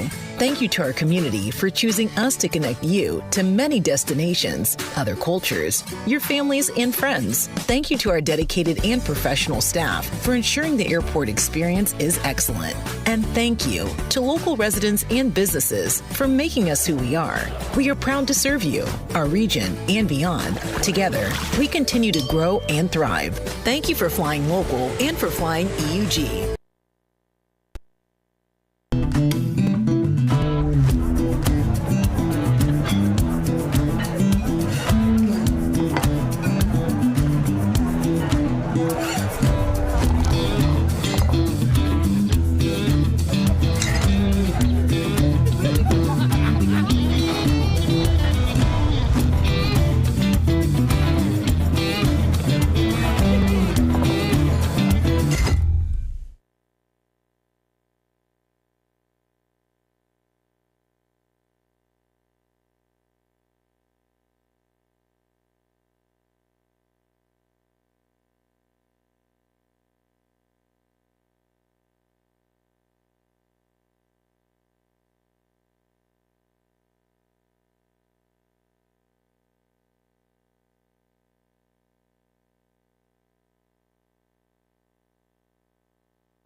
Corvallis to catch Knights baseball. We encourage you to stay at your locally owned Best Western Corvallis, the official hotel partner of your Corvallis Knights. Close to the ballpark, you can enjoy the largest hotel rooms in Corvallis and an outdoor heated pool. On most days, that's a real blessing. Maybe, the heat, I'm sure they have the right temperature there now for you. But an outdoor heated pool, wherever life takes you, Best Western is there. 6-0 Knights in the bottom of the 5th. Brooks Avery swinging at the first pitch from Justin Schramm and missing. The 0-1 pitch taken for a strike. 1-1 the count. Brooks Avery, Blake Wilson, and Brock Kettleson, bottom of the 5th. 6-0 Corvallis. The 1-1 pitch off the mid of Ryan Vandenbrink to the backstop. 2 balls and a strike. Justin lists on his program that his hometown is Bend, but it appears as though he competed at Wilsonville High School. The 2-1 pitch, down and away, ball 3. 3-1 to Brooks, with Blake Wilson on deck and Kettleson to follow. The Knights with a 3 spot in the 4th and have a 6-run lead in the middle part of this one. And they have another base runner. Brooks Avery swings at the 3-1 pitch, strokes it to left field, base hit. Teddy Tokheim gets the baseball back in, and Blake Wilson will be the hitter. I just learned through the conversations going on and trying to identify Justin Schramm. Coach Dorman and Olivia to my right visited a little bit, and her mother, Olivia Cleary's mother, the former Val Cleary, now Val Johnson, but the former director of athletics at Portland State, did a great job there on the park blocks, and is now an associate AD at the University of Oregon, where Olivia just graduated and has embarked on her career in media working with KEZI. And that was good to learn. Blake Wilson shows bunt, pulls the bat back on the breaking ball, and takes down and away, ball 1. Brooks Avery has not been caught stealing in the summer of 2025. And we'll see if he may try to keep that string intact, get himself in scoring position. He's held on by Easton Amundsen. The 1-0 pitch to Blake is high for ball 2, 2-0. Well, I read Kerry Yeager's story. I'm thinking about Portland. And when I mentioned Portland State and thinking about this great city, the Rose City, a throw to first base, back to the bag dives Brooks Avery, and talking to my friend Greg Crawford, who says that John Spolstra and others are not sanguine. They're kind of like 50-50. The prospect of, are the Blazers going to stay in Portland? The 2-0 pitch just low, ball 3. 3-0 to Blake Wilson, and that is a grim thought to think about the Blazers ever leaving and all that they've meant in that community. We hope to be in Portland Tuesday. Maybe we'll get a little feel. I know the Pickles fans are all in on the Pickles, but I'm sure a lot of folks there would have an opinion and feel about the Blazers and their place in the psyche of the community. Pitch in there for a strike, and the count 3-1 to Blake Wilson. 6-0 Knights in the bottom of the fifth. Avery goes. The 3-1 pitch is outside for ball 4. Vandenbrink threw the ball just in case, but Blake Wilson is in with a walk, and Avery into second base on ball 4. Brock Kettleson, the hitter, with 2 on and nobody out in the bottom of the fifth. The Knights leading 6-0 and looking for more.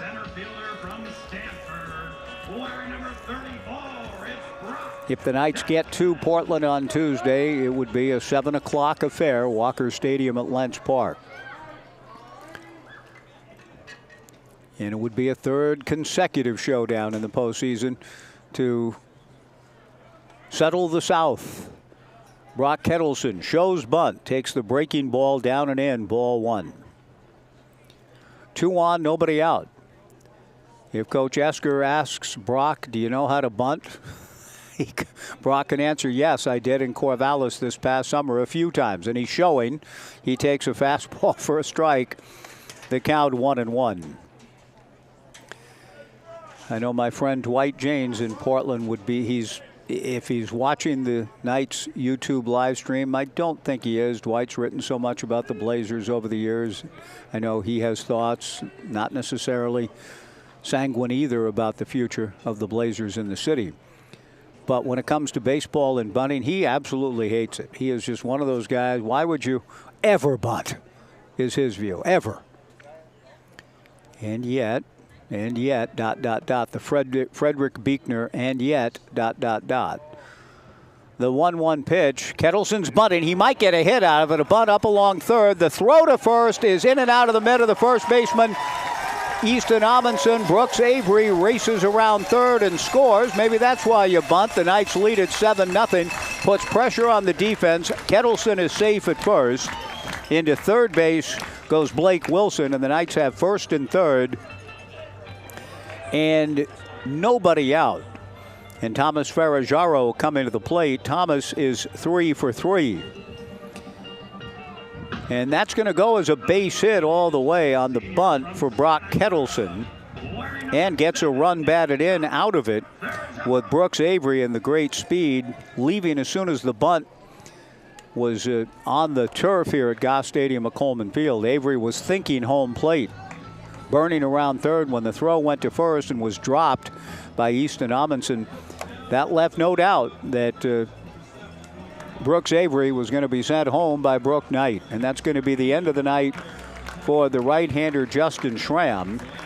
We'll see a new pitcher coming in for the Elks, with the Knights having opened up a 7-0 lead and looking for more with runners at first and third.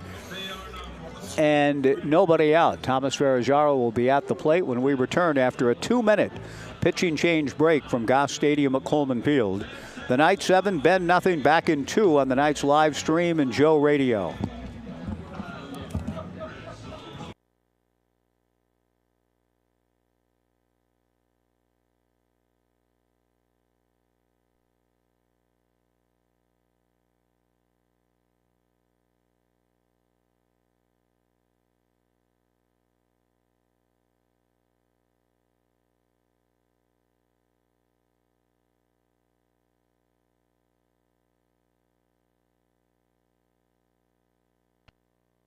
Airport, we want to say thank you. Thank you to our community for choosing us to connect you to many destinations, other cultures, your families, and friends. Thank you to our dedicated and professional staff for ensuring the airport experience is excellent. And thank you to local residents and businesses for making us who we are. We are proud to serve you, our region, and beyond. Together, we continue to grow and thrive. Thank you for flying local and for flying EUG. Doesn't have to break the bank. 80% of Oregonians received financial assistance through OregonHealthcare.gov last year, and you might qualify too. At OregonHealthcare.gov, you can explore quality health plans from trusted insurers and find one that fits your budget and your needs. Our plans are built with you in mind, so you can compare prices and benefits, no sales tactics included. We're here to get you covered, Oregon.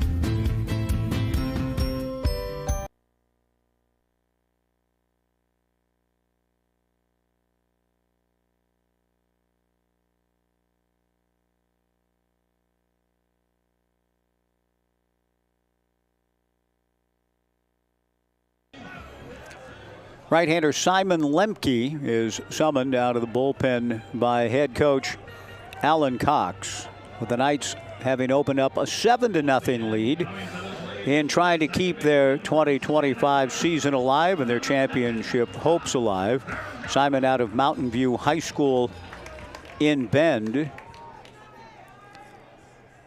and competed at Columbia Basin College, now on his way to San Diego State. 7-0 Knights, runners at the corners and nobody out. Lemke slings a throw over to first, driving Brock Kettleson back. Blake Wilson at third, Brock Kettleson at first. A couple of rabbits on the base paths for Coach Brooke Knight. With the Knights up 7-0. Kettleson goes. The pitch is a wild one. Here comes Wilson to the plate. A head first slide. He scores on the wild pitch. Kettleson going to third, and Brock is thrown out. Brooke Knight doesn't like the call, but the throw from Vandenbrink did beat Kettleson to the bag.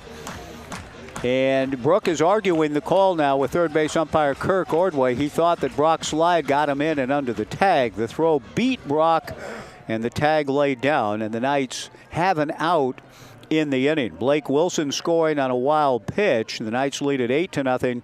Kettleson was thrown out 2-5 for the first out. 1-0 meanwhile to Ferraggiaro. Lemke delivers fastball in there for a strike. 1-1 the count. 8-0 Knights in the fifth, and I was thinking about partly bringing up the Trailblazers if the Knights indeed play Portland. Part of the rich history of Portland Trailblazers basketball. Clyde and Michael on the cover together late in the season in 91-92, battling each other in a regular season game. The 2-1 pitch, a strike, and the count 2-2 to Thomas Ferraggiaro. And I used the phrase and mentioned this a week or so back when the Pickles were here, that it appeared as though the Knights and Pickles were on a collision course. That was the memorable title for the SI cover in the 1991-92 NBA season. Michael, I think Clyde had the ball and Michael was guarding him. I don't think it was the other way around, but the two great two guards battling one another that regular season. And the article is Ferraggiaro swings at the 3-2 pitch and goes down swinging 2 down. Indicated that the two teams were the best in the league and on a collision course for the NBA Finals, and SI turned out to be correct. And it was a good series, a memorable 6-game series. The Blazers appeared to have Game 6 in hand and were going to force a Game 7th in Chicago. It didn't happen.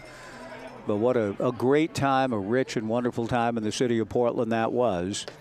And just thinking about all the years, not all of them quite like that. The title in 77 and the trips to the finals in 89, 90, and 92, the only 3 in franchise history. But they've been just such a part of the fabric of that city for so long, it just seems unimaginable that they would pull up and leave. But ask the folks in the borough of Brooklyn about that. The first pitch to Maverick Russell, a strike. 8-0 Knights, 2 outs, nobody on in the bottom of the fifth. The strike 1 pitch to Maverick, in there for strike 2. Lemke delivers a check swing, strike 3 called, and the inning is over. Simon Lemke comes into the ballgame and does a nice job. The Knights, though, get a couple of runs on 2 hits, no errors, and nobody left. We go to the 6th. Van Froling has been magnificent, and he goes back to the hill now with an 8-run lead. After 5, 8-0 Knights on the Knights live stream back in 90 on Joe Radio.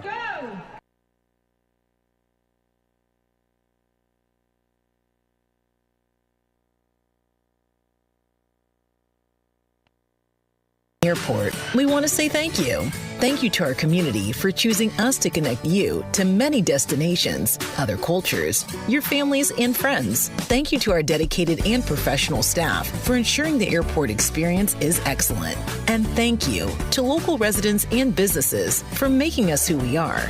We are proud to serve you, our region, and beyond. Together, we continue to grow and thrive. Thank you for flying local and for flying EUG. Doesn't have to break the bank. 80% of Oregonians received financial assistance through OregonHealthcare.gov last year, and you might qualify too. At OregonHealthcare.gov, you can explore quality health plans from trusted insurers and find one that fits your budget and your needs. Our plans are built with you in mind, so you can compare prices and benefits, no sales tactics included. We're here to get you covered, Oregon.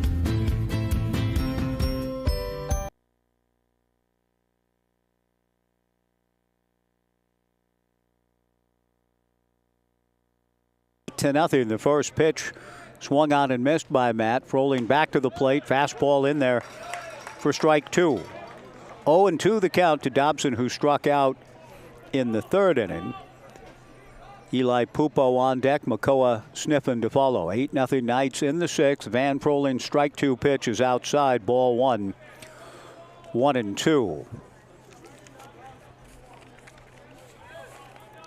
Tremendous outing for Van Froling following the lead of Zach Johnson in these back-to-back elimination games. Zach was brilliant last night. Van Froling has been too. The 1-2 pitch missing high and away, 2-2. For replacement glass or new vinyl windows in your home, call Smith Glass in Corvallis and Albany.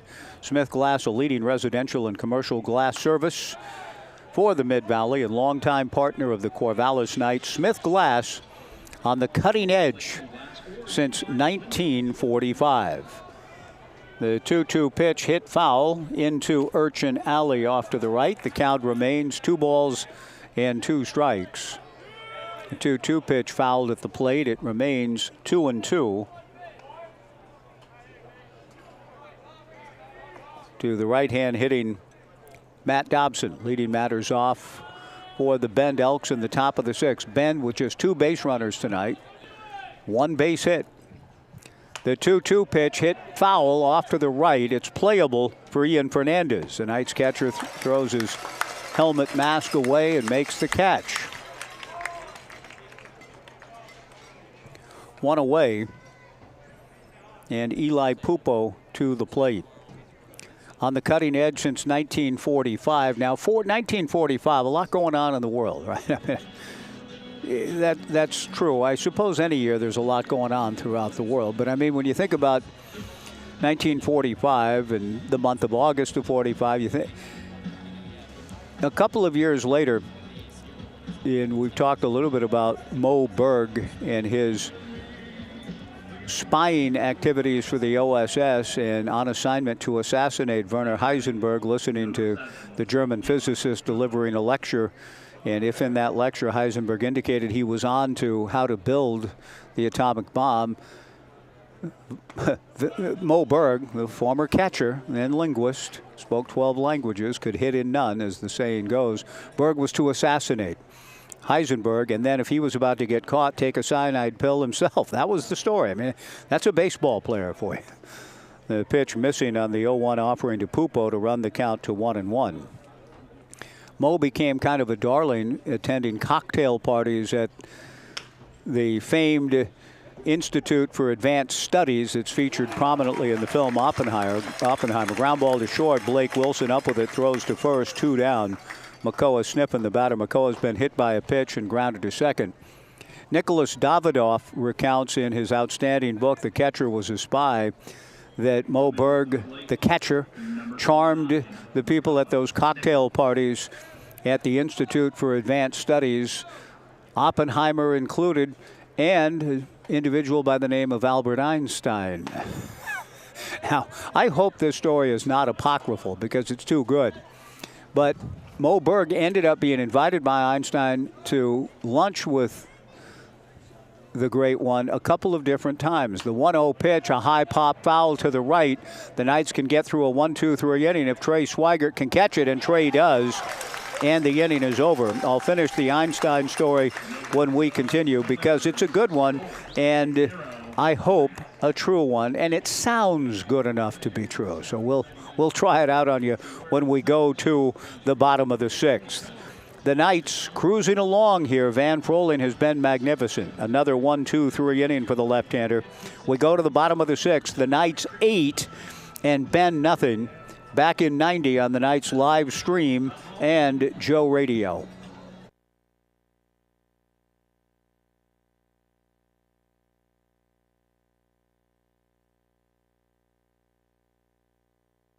Airport, we want to say thank you. Thank you to our community for choosing us to connect you to many destinations, other cultures, your families, and friends. Thank you to our dedicated and professional staff for ensuring the airport experience is excellent. And thank you to local residents and businesses for making us who we are. We are proud to serve you, our region, and beyond. Together, we continue to grow and thrive. Thank you for flying local and for flying EUG.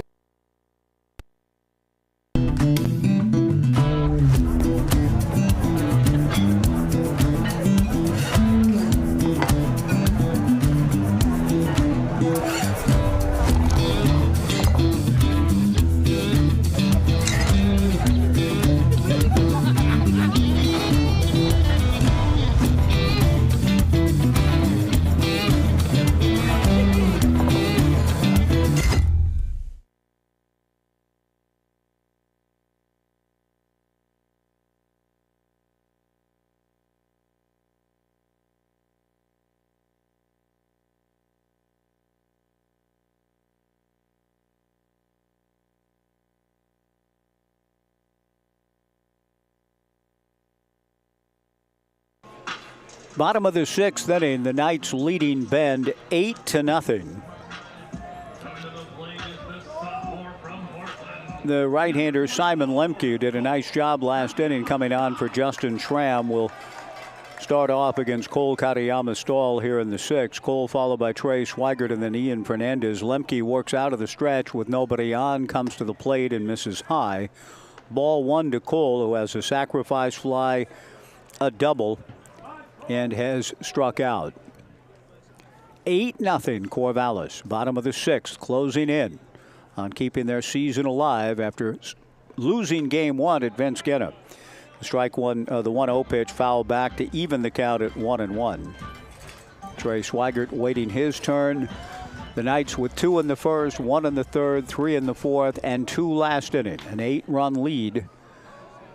Bottom of the 6th. Perhaps on that collision course. The 1-1 pitch foul back and the count 1-2.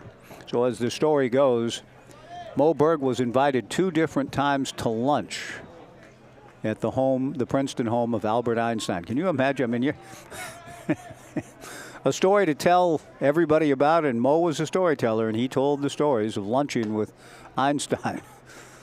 Mo Berg, the longtime major league catcher. The 1-2 pitch missing. If you get a chance to read the book, the movie's okay. The book is tremendous. Nicholas Davidoff. The catcher was a spy.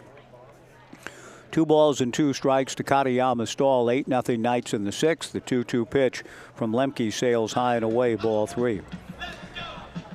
The sports writer and an outstanding sports writer and a friend of Mo's was also invited to come along, and John Kieran, K-I-E-R-A-N, and Mo Berg went to Einstein's home at Princeton. The 3-2 pitch is outside, ball 4. Cole Katayama Stahl drawing a leadoff walk. Trey Swigert will come to the plate. Trey with 3 RBIs on the night. I love this because for those of us who've been lovers of baseball, the following anecdote, again, I hope is true.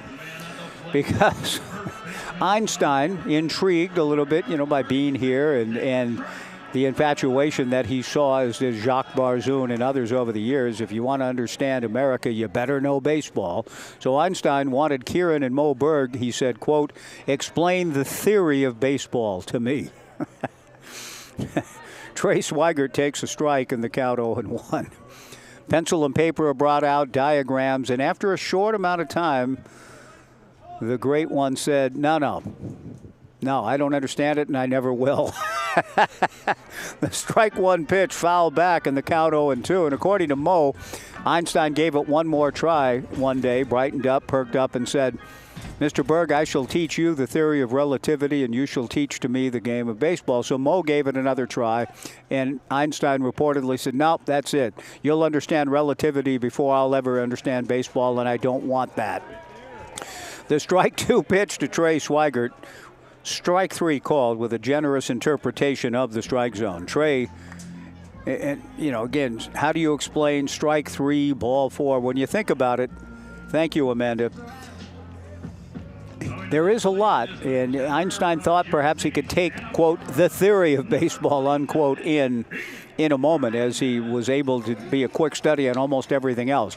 But it's somehow heartening, is it not, to know that for Einstein, baseball was not a quick study at all. The pitch to Ian Fernandez, taken low and inside, a check swing, no swing, says Lance Crick. 1 ball and no strikes, 8-0 Knights in the bottom of the 6th. Katayama Stahl held on at first by Easton Amundsen. The 1-0 pitch down and away, ball 2, 2-0. It is probably in the same vein worth looking up, and everything's available on YouTube these days, right? Look up the Bob Newhart routine, the late, great Bob Newhart, and his telephone routines, and he's a guy calling Hasbro or some game manufacturer, somebody, and he says, I got an idea for a game. It's called baseball. And what's the game about, Mr. Newhart? And Bob goes on and on, trying to explain. Well, there's strikes, there's balls, there's outs, there's runs, there's innings, there's this, there's that.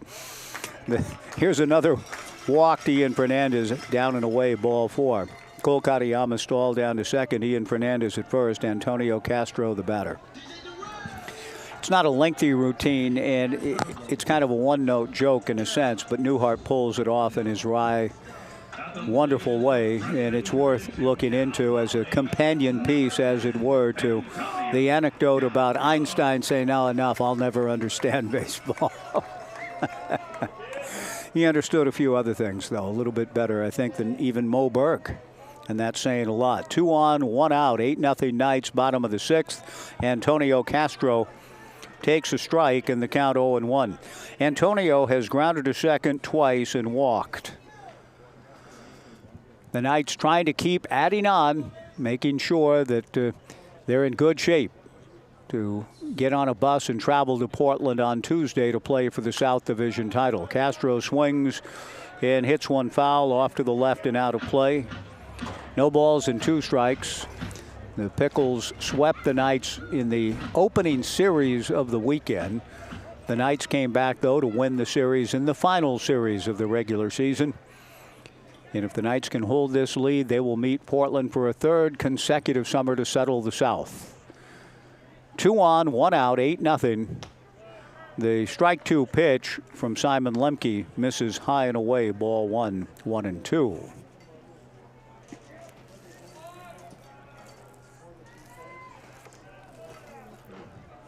Antonio Castro waving the bat around and waiting, with Katayama Stahl at second, Ian Fernandez at first. Antonio slices one foul down the left field line in the corner towards the Jacoby Ellsbury field entrance.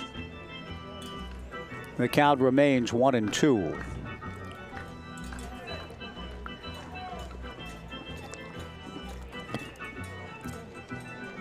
I think the Mariners won again today. Sydney, if you're back in town and listening, I know she reported that Cal Raleigh had hit his 45th today to tie Johnny Bench for the 2nd most home runs ever hit by a catcher in a season. The pitch missing high and away, ball 2, 2-2 to Antonio Castro. Cal is likely to set the new record for home runs by a catcher.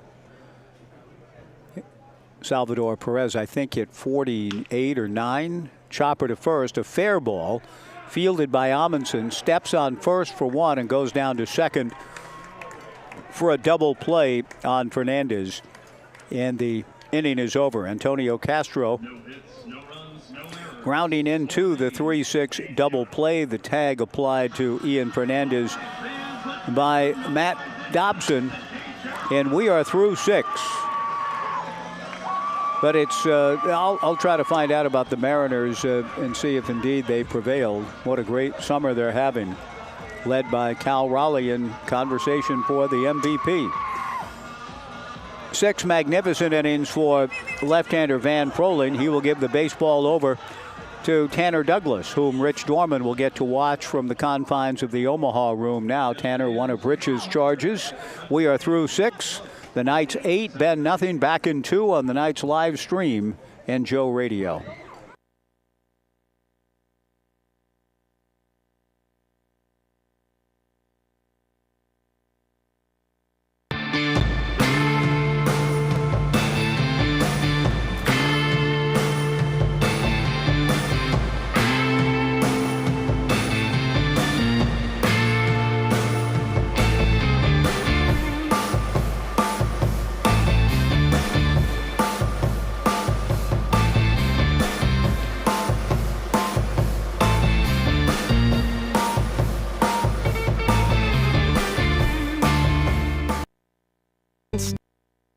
Doesn't have to break the bank.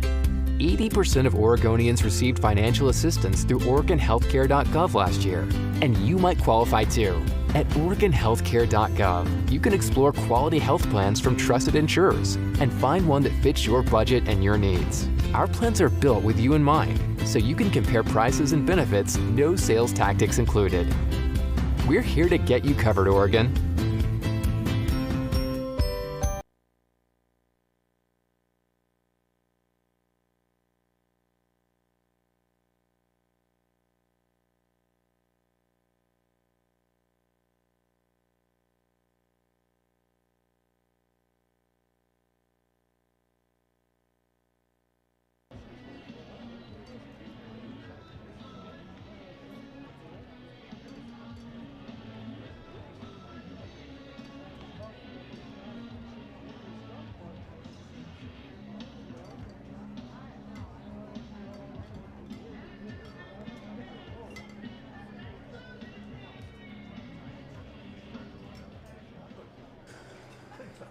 Through 6 innings at Goss Stadium at Coleman Field, the Corvallis Knights, 8 runs, 9 hits, and no errors. Bend, no runs, 1 hit, and no errors.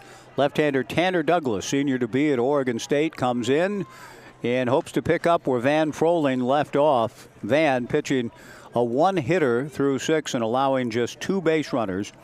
So just 1 over the minimum because he picked off the first guy that got on. Easton Amundsen, first ball swinging on Tanner, fouls it straight back. 0-1 the count. Douglas from the stretch, the 0-1 pitch. Fastball down from Tanner. The count 1-1. Rich Dorman was up here. He said, if Douglas doesn't pitch tonight, I will definitely be heading up to, and the Knights win, I'll definitely be heading up to Walker Stadium to see Tanner presumably get in the game on Tuesday. Walker Stadium at Lentz Park. But here's Douglas now in the 7th, which may mean we have seen the last of Rich at least for now. There could be another ball game here on Thursday. If the Knights win tonight, win in Portland, they would host the title game Thursday against the winner of the North. Amundsen fouls one past coach Johnny Kemp down the third base line. 1-2 the count. Tanner works from the stretch with nobody on. Fastball swung on and missed. Strike 3. So indeed, Tanner Douglas picks up where Van Froling left off. And that'll bring Andrew Graham to the plate here in the top of the 7th inning. Andrew has struck out and grounded to short. The Knights had the 4 outfield deployment for Amundsen. Last night, the first time Easton saw it, he blasted a home run over the right field fence. Not much the Knights alignment could do about that. Douglas's first pitch, a fastball away, ball 1, 1-0. And the Knights sent Cole Katayama-Stahl into the outfield. Fully 4 outfielders for Easton's at-bat, who ended up striking out. The 1-0 pitch, fastball, swung on and missed, and the count 1-1 to Graham. Ryan Vandenbrink on deck.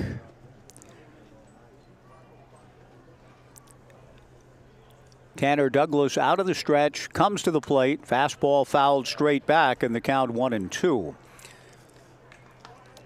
If the Knights bring this one home, then it's Tuesday in Portland at 7. If they beat the Pickles to win the South, they would host the North here Thursday night for the final game of the 2025 season. The 1-2 pitch, Tanner misses high, ball 2, 2-2.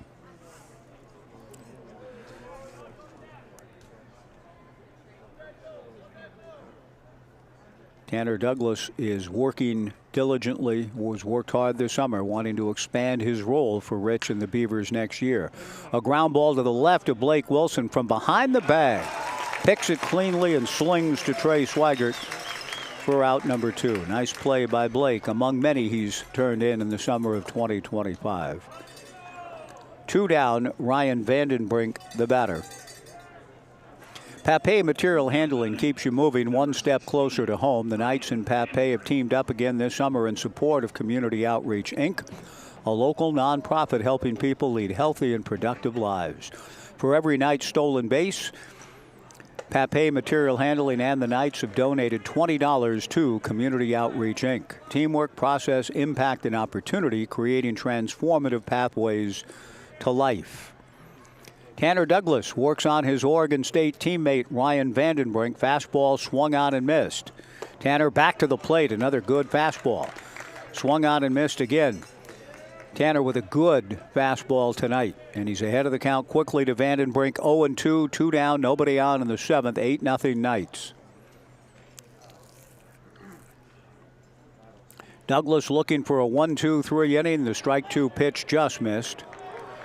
1-2 the count. Have not seen the moon yet tonight. Last night about this time we saw a magnificent moon rise from beyond the left field fence. I don't quite know where it is right now. The 1-2 change, swung on and missed, strike 3. Douglas changes speeds, strikes out his teammate, and faces the minimum, retiring the side in order in the top of the 7th. We go to the bottom half on this warm August night, to paraphrase the great Neil Diamond. It's the Knights 8 and Bend nothing. Back in 90 on the Knights live stream and Joe Radio.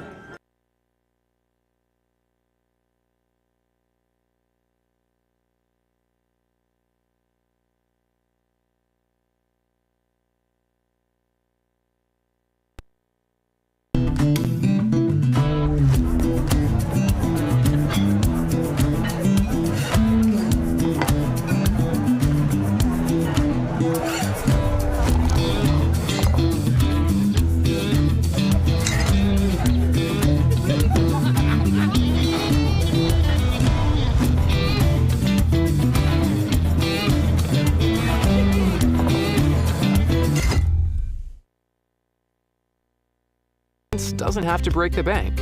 80% of Oregonians received financial assistance through OregonHealthcare.gov last year, and you might qualify too. At OregonHealthcare.gov, you can explore quality health plans from trusted insurers and find one that fits your budget and your needs. Our plans are built with you in mind, so you can compare prices and benefits, no sales tactics included. We're here to get you covered, Oregon.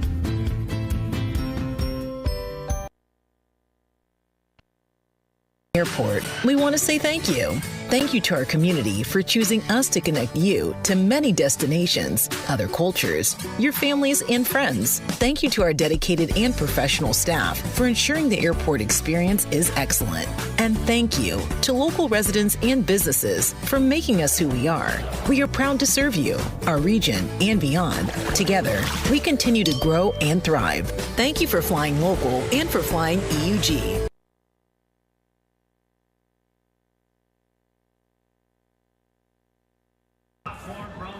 Simon Lemke going to work on Brooks Avery, with the Knights leading the Bend Elks 8-0. Lemke's first pitch to Brooks misses high and away, ball 1.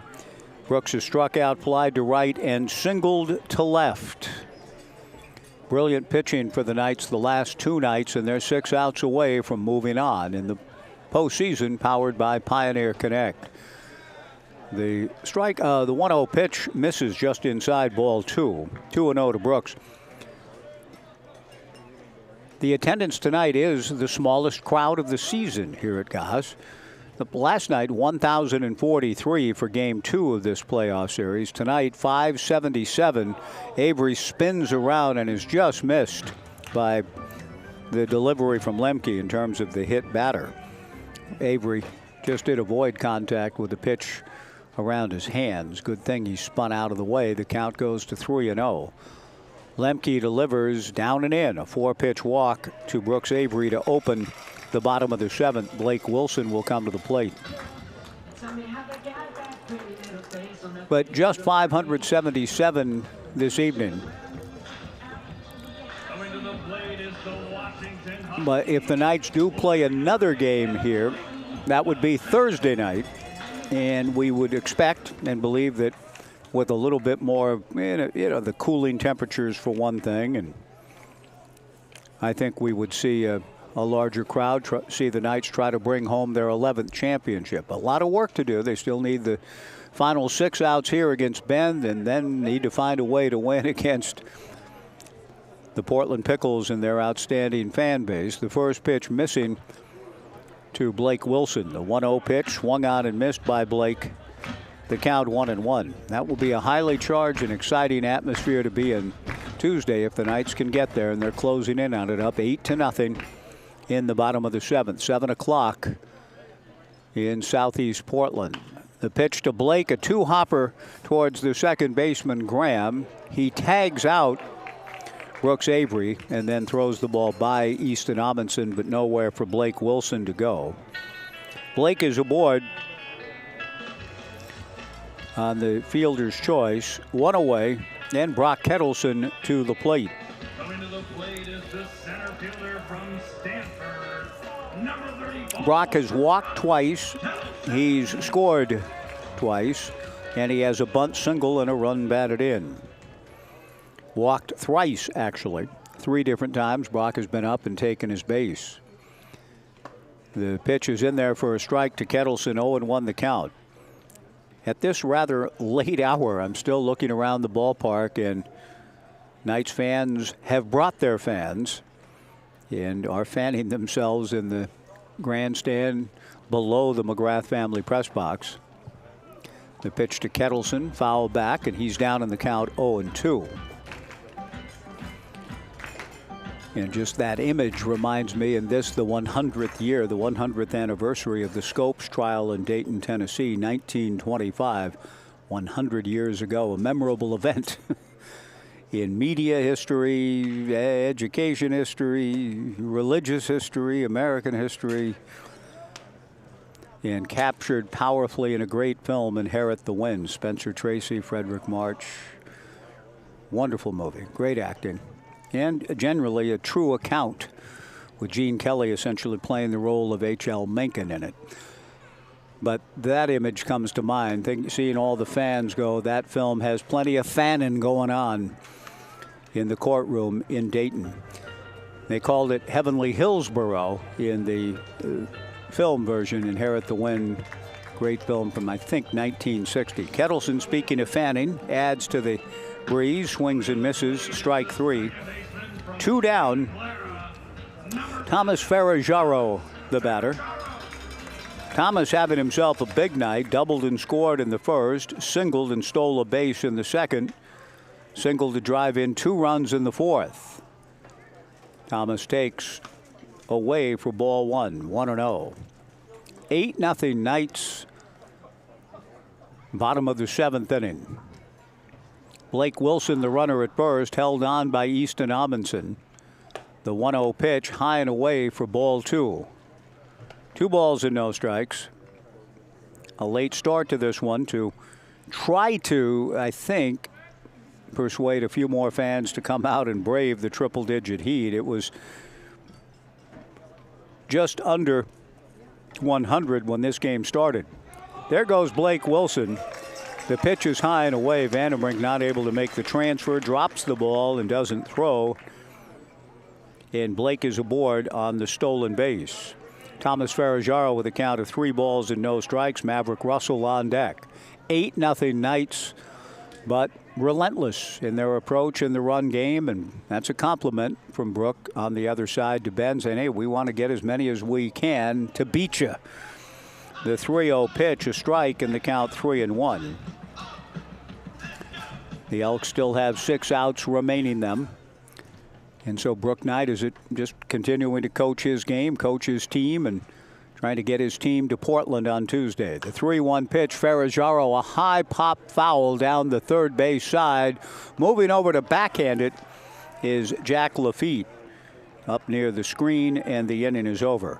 Good work by Simon Lemke for the Knights in the 7th. No runs, no hits, no errors, 1 left. We go to the 8th, and it looks like a new pitcher coming in again for the Knights. Tanner Douglas was very good. The Knights are going to another left-handed arm. We'll break for 2 as we go to the 8th and be back in 2 on the Knights live stream. The Knights 8, Ben nothing. Back in 2 on the live stream and Joe Radio.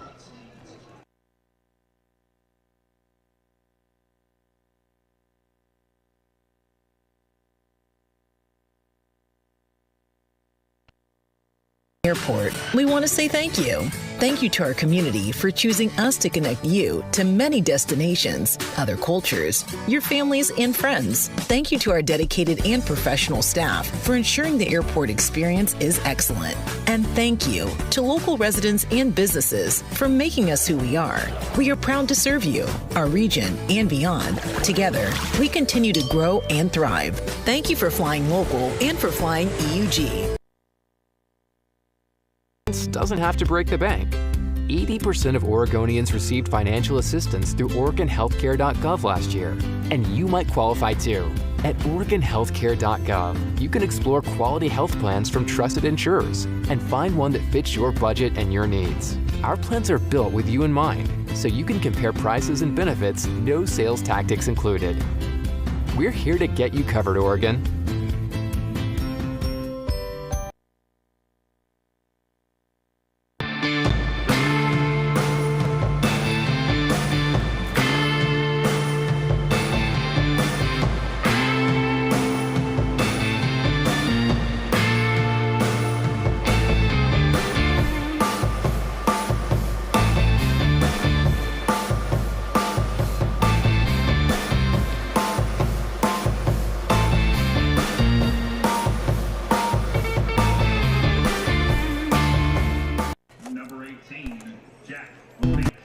Quinn Dufort is the new pitcher for the Corvallis Knights in the top of the 8th inning, with the Knights leading 8-0. Dufort ready in the first pitch to Jack Lafitte. Misses a bit high and away, ball 1. Jack Lafitte, Teddy Tokheim, and Vinny Salvione, the scheduled hitters for Bend in the 8th. Quinn Dufort's 1-0 pitch, a strike, the count 1-1. Van Froling worked 6 very impressive innings. Tanner Douglas struck out 2 in facing 3 hitters and retiring each one last inning. And now Dufort, the third left-hander of the night that the Bend Elks encounter, comes to the plate and misses down and in. 2-1 the count.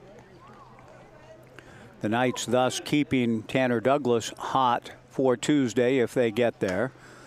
The pitch to Lafitte, a fly ball to right field and playable. Antonio Castro makes the play, 1 away.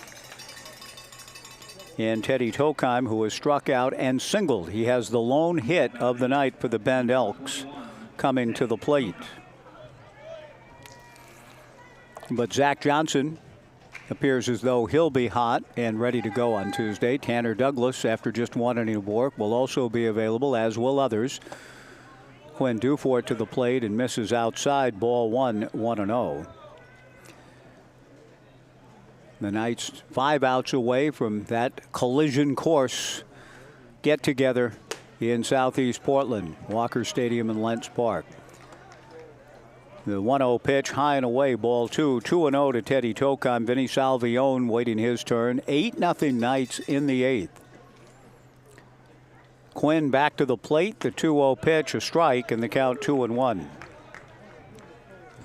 The atmosphere in Bend on Friday night was magnificent, and if the Elks are not able to rally dramatically here, and win this winner-take-all game. They will have that at least to kind of look back on as a highlight. The atmosphere was tremendous. The crowd was large.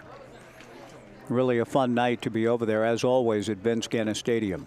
The 2-2 pitch taken low and away. The ball popping in and out of the mitt of Ian Fernandez to run the count full to 3-2.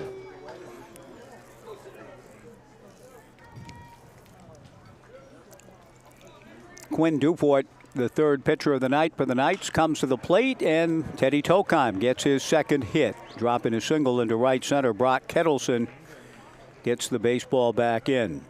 Tokheim has both of the Bend Elks hits, and both times he sent it to his future teammate Brock Kettleson's way out in center. Here's Vinny Salvione, the designated hitter, has popped out to Thomas Ferraggiaro and grounded out to Ferraggiaro, the Knights' second baseman. Quinn Dufort to the plate. First pitch fastball for a strike, 0-1 the count. 577 in the ballpark tonight, one of the smallest gatherings over the years, but it's a hot one. The Scopes Monkey Trail Dayton, Tennessee fans prove it. I'm looking around and seeing a lot of fanning going on. The strike one pitch, high and away, ball one. Dick Yorkie, I'm trying to think of that cast. Who plays Colonel Potter, Dragnet, Jack Webb, and good actor, good character actor. The 1-1 pitch swung out and missed, and the count 1-2 plays the judge, and I can't believe I'm coming up empty. Mash, Dragnet, the judge, and God, it's a sad comment on life for me to not come up with that name right now. The 1-2 pitch, a check swing tapper foul in front of the Bend Elks dugout. The count remains 1-2 strikes to Vinny Salvione. I'll look it up. I'll have it. I'm glad everything's look-upable, because otherwise I wouldn't sleep tonight. The 1-2 pitch swung on and a blooper to right center field for another base hit. A two-hit inning for Bend. Tokheim into second, Salvione dropping the single into right field. Antonio Castro gets the ball back in. Matt Dobson is the batter, has struck out and fouled out. He's in the Oxbow incident too, and is very good, very young in his career in that.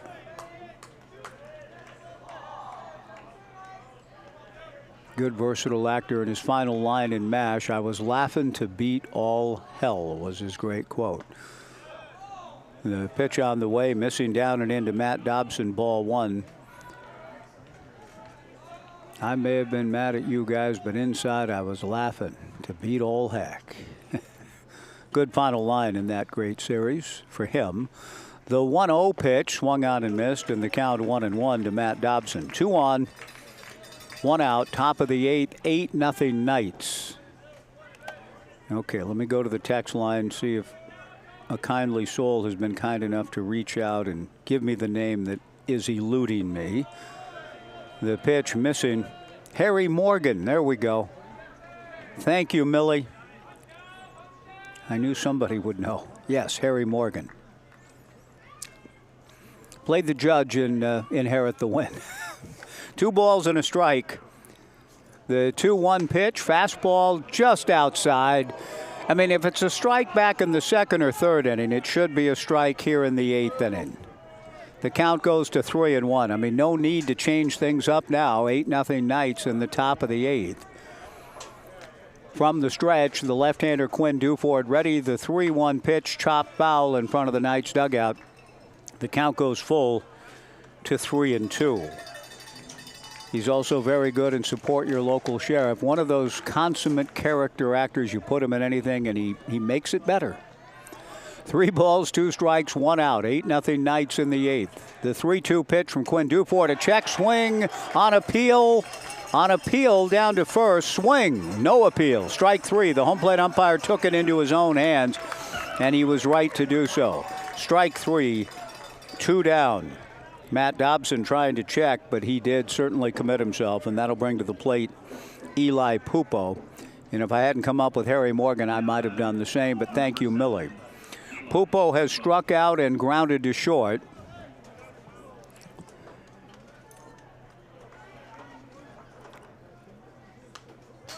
Gordo having a good summer. Look good, Ryan. The pitch is swung on and fouled back by Pupo. 0-1 the count.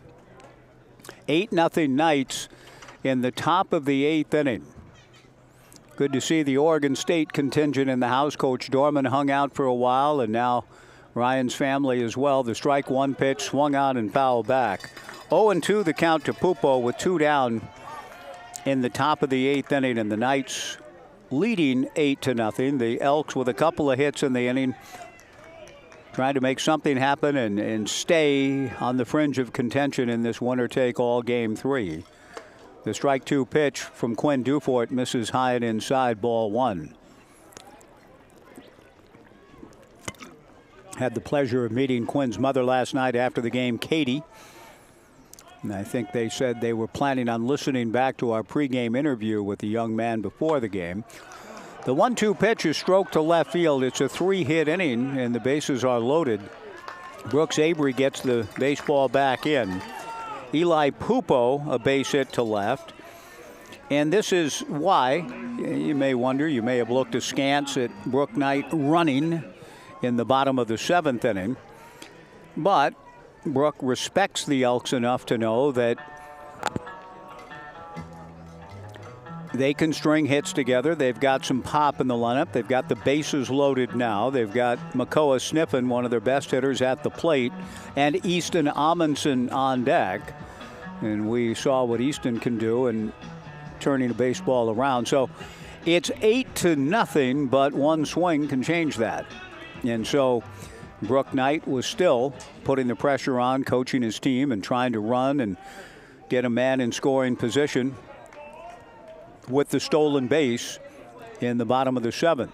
Now the Elks trying to take advantage of the good relief work from Simon Lemke and climb a little bit closer into the game. And another thing that we see now is Brook Knight not taking anything for granted. He's going to send Max Oztoski down to the bullpen just in case. Quinn Dufort misses inside, ball 1. The 1-0 pitch to Sniffen is inside for ball 2. 2-0 to Makoa Sniffen. Bases loaded, 2 down. Top of the 8th inning.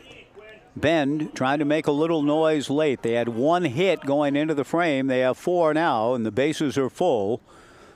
Sniffen pounds one foul off his front foot. The count goes to 2-1. Easton Amundsen, the on-deck hitter. And he's the guy that certainly represents a big threat and the ability with one swing to turn things around dramatically. Sniffen trying to make sure Easton gets a chance to hit in the inning. Bases loaded, 2 down. Dufort's 2-1 pitch just outside, ball 3, 3-1. The inning began harmlessly enough with a fly ball to right field caught by Antonio Castro. The 3-1 pitch, a high pop-up. It should be the final out of the inning.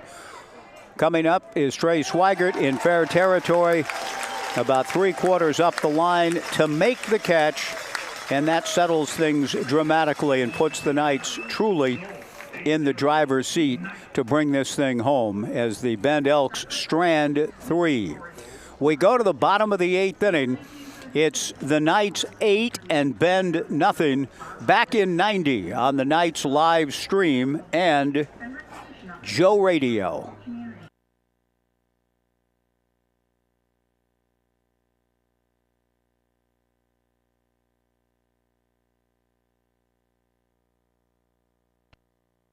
Airport, we want to say thank you. Thank you to our community for choosing us to connect you to many destinations, other cultures, your families, and friends. Thank you to our dedicated and professional staff for ensuring the airport experience is excellent. And thank you to local residents and businesses for making us who we are. We are proud to serve you, our region, and beyond. Together, we continue to grow and thrive. Thank you for flying local and for flying EUG.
Bottom of the 8th inning, Maverick Russell swings at the first pitch from Simon Lemke and fouls it straight back. 0-1 the count. Maverick has walked twice, grounded out, and struck out. Maverick had one of the better swings of the night and a potential 2-run single. Andrew Graham robbed him of that with a great play up the middle. The defensive highlight tonight for the Elks, who have not had many. They had a chance there in the top of the 8th, but left the bases loaded. The strike 2 pitch, high and away, ball 1, 1-2 to Maverick, with Cole Katayama, Stahl on deck, Trey Swigert to follow. The Knights are 3 outs away from a day of rest tomorrow in the triple-digit heat expected. I hope some of the fellas, they don't want to get them too hot, but can get into a river somewhere and cool off. Maverick Russell, a line drive right at Andrew Graham, 1 away. Maverick another out, hitting the ball hard. And with 1 gone in the bottom of the 8th inning, Cole Katayama Stahl, the hitter. Cole with a sacrifice fly, a double to right, a strikeout, and a walk. 8-0 Knights in the bottom of the 8th. Cole swings and it's one foul towards the McGrath family press box facade. It bounces off the press box and down into the on-deck area of the Corvallis Knights, where someone was texting and completely oblivious to a fact that a baseball ended up at her feet. Life is good when that happens. No balls and a strike to Cole Katayama Stahl. The 0-1 pitch missing inside, and the count 1-1.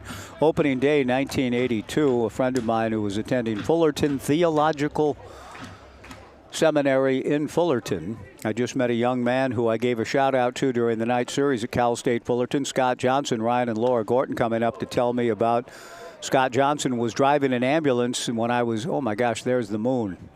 The moon is rising again, a little bit smaller than last night. What's the view going to be like at midnight Tuesday at the top of Mary's Peak? I hope to find out.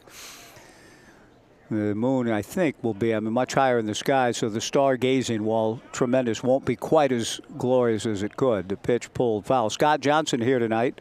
Gordo coming up, and Laura to say, hey, Scott heard you and wanted to come up and say thank you for the shout out. He's now a firefighter EMT in Monmouth and busy, he says, this summer.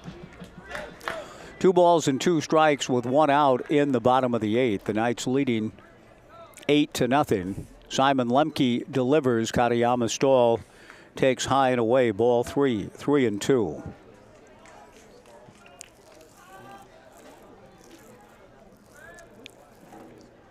The Knights will, if they indeed pull those 3 outs, will have the day off, and we'll head up, make it a day trip to Portland on Tuesday on that collision course. The pitch hit foul off to the left and out of play. The count remains 3 balls and 2 strikes. We'll have the game here on 1240 Joe Radio.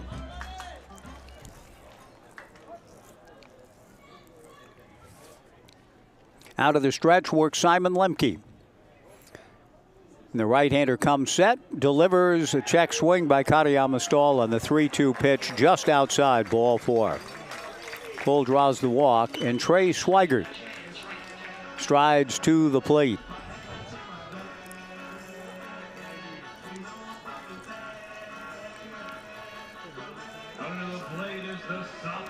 Trey, the two-way player out of the University of Portland, singled home 2 runs in the first, grounded to short, singled home a run in the 4th inning, and struck out. Lemke delivers. Swigert blasted to the alley in right center field. This will get between Pupo and Sniffen, digging for third. Cole Katayama Stahl being waved around. He will score without a play, and with another triple goes Trey Swigert into third. The Knights lead it 9-0.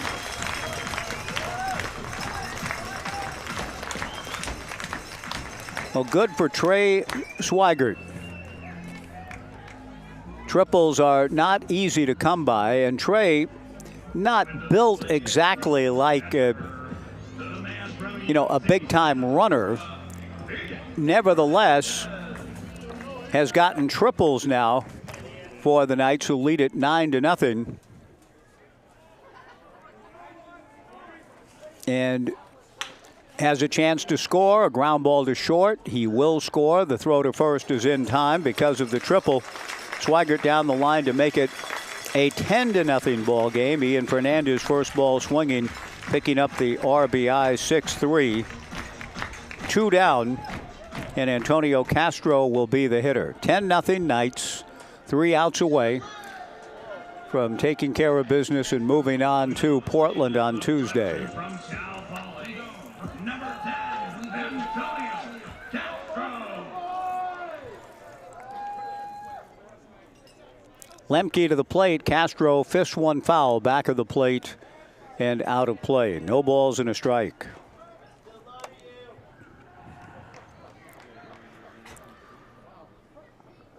Quiet gathering. I think the fans, even though they've enjoyed the Knights steadily taking control of this one. A ground ball to short. Fielded cleanly by Matt Dobson. Throws to first, and the inning is over.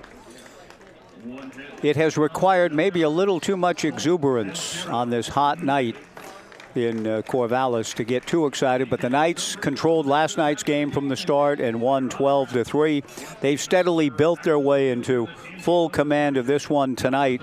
We go to the 9th inning. The Knights are 3 outs away from moving on. They lead it 10-0.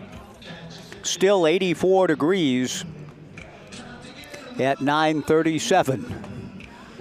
A warm and beautiful night. The Knights 3 outs away. Quinn Dufort looks to get him when we return.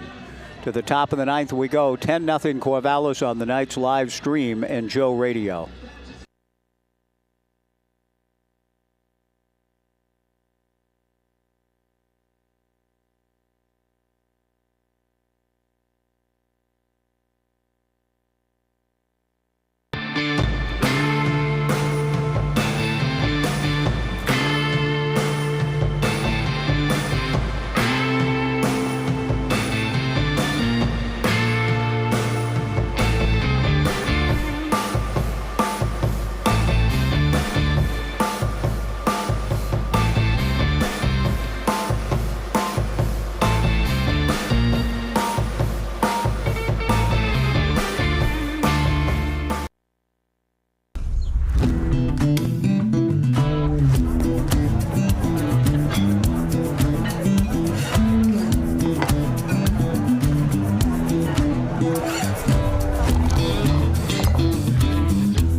Airport, we want to say thank you.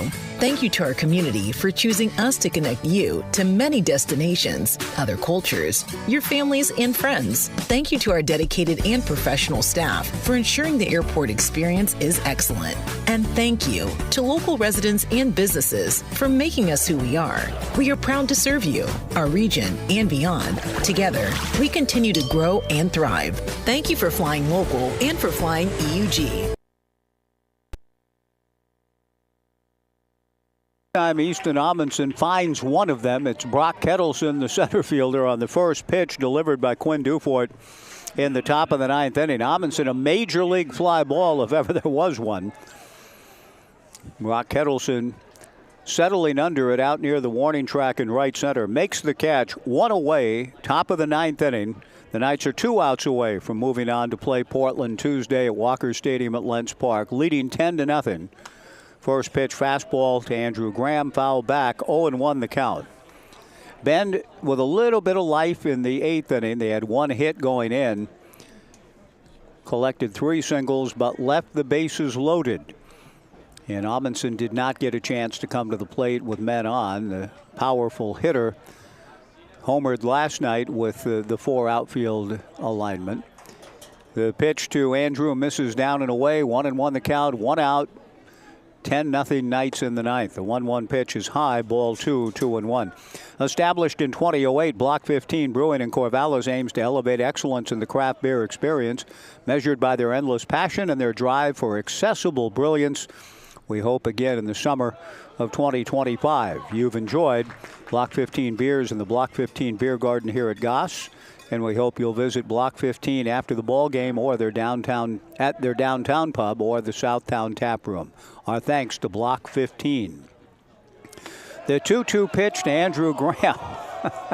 Taken high, ball 3. The thing I don't understand is Tom Purchase earlier in the game, that was constantly being called a strike.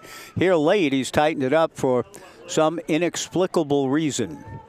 The 3-2 pitch hooked down the left field line, foul and in the corner to the TNT Builders party deck, an unoccupied party deck. But there goes an urchin racing up the steps and will come away with a souvenir. That's Andrew. I know that urchin. His name is Andrew.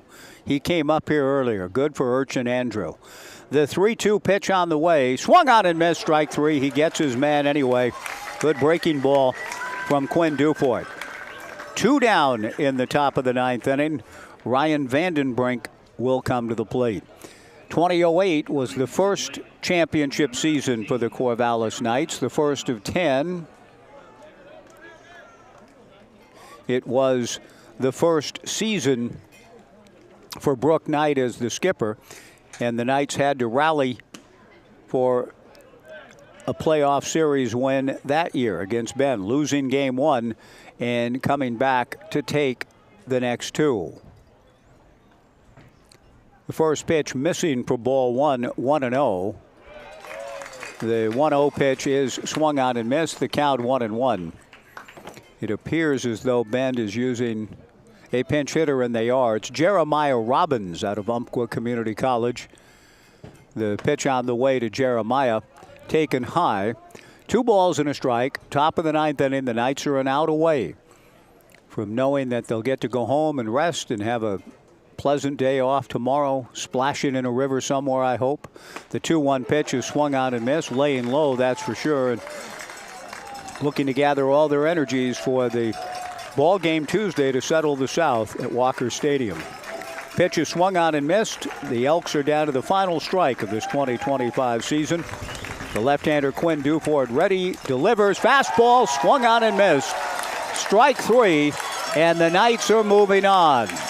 Bend won the opener in an exciting game 48 hours ago at Vince Guenna Stadium on the high desert in beautiful Central Oregon, 7-5, and put the Knights up against it. But the Knights played for home field advantage all season long for a reason, and they made it count, winning last night handily 12-3. Tonight even more so, 10-0. And so the Knights will travel to Portland and take on the Pickles for the South Division title. The collision course has indeed come true. The Knights will play Portland Walker Stadium at Lentz Park Tuesday night at 7 o'clock. If they win, we'll see you back here on Thursday against the winner of the North. Van Proling is our Washington Park Advisors player of the game for his 6 shutout, 1-hit innings. Brilliant outing for Van Proling, facing just 1 over the minimum. So back-to-back nights, we've gone with the pitchers. Zach Johnson setting the tone, and Van Proling tonight getting the job done. The Knights hope to do exactly that Tuesday, and they hope to send the distinguished coach of so many years, Mark Magdaleno, out on what would be a disappointing note for Mags and the Pickles.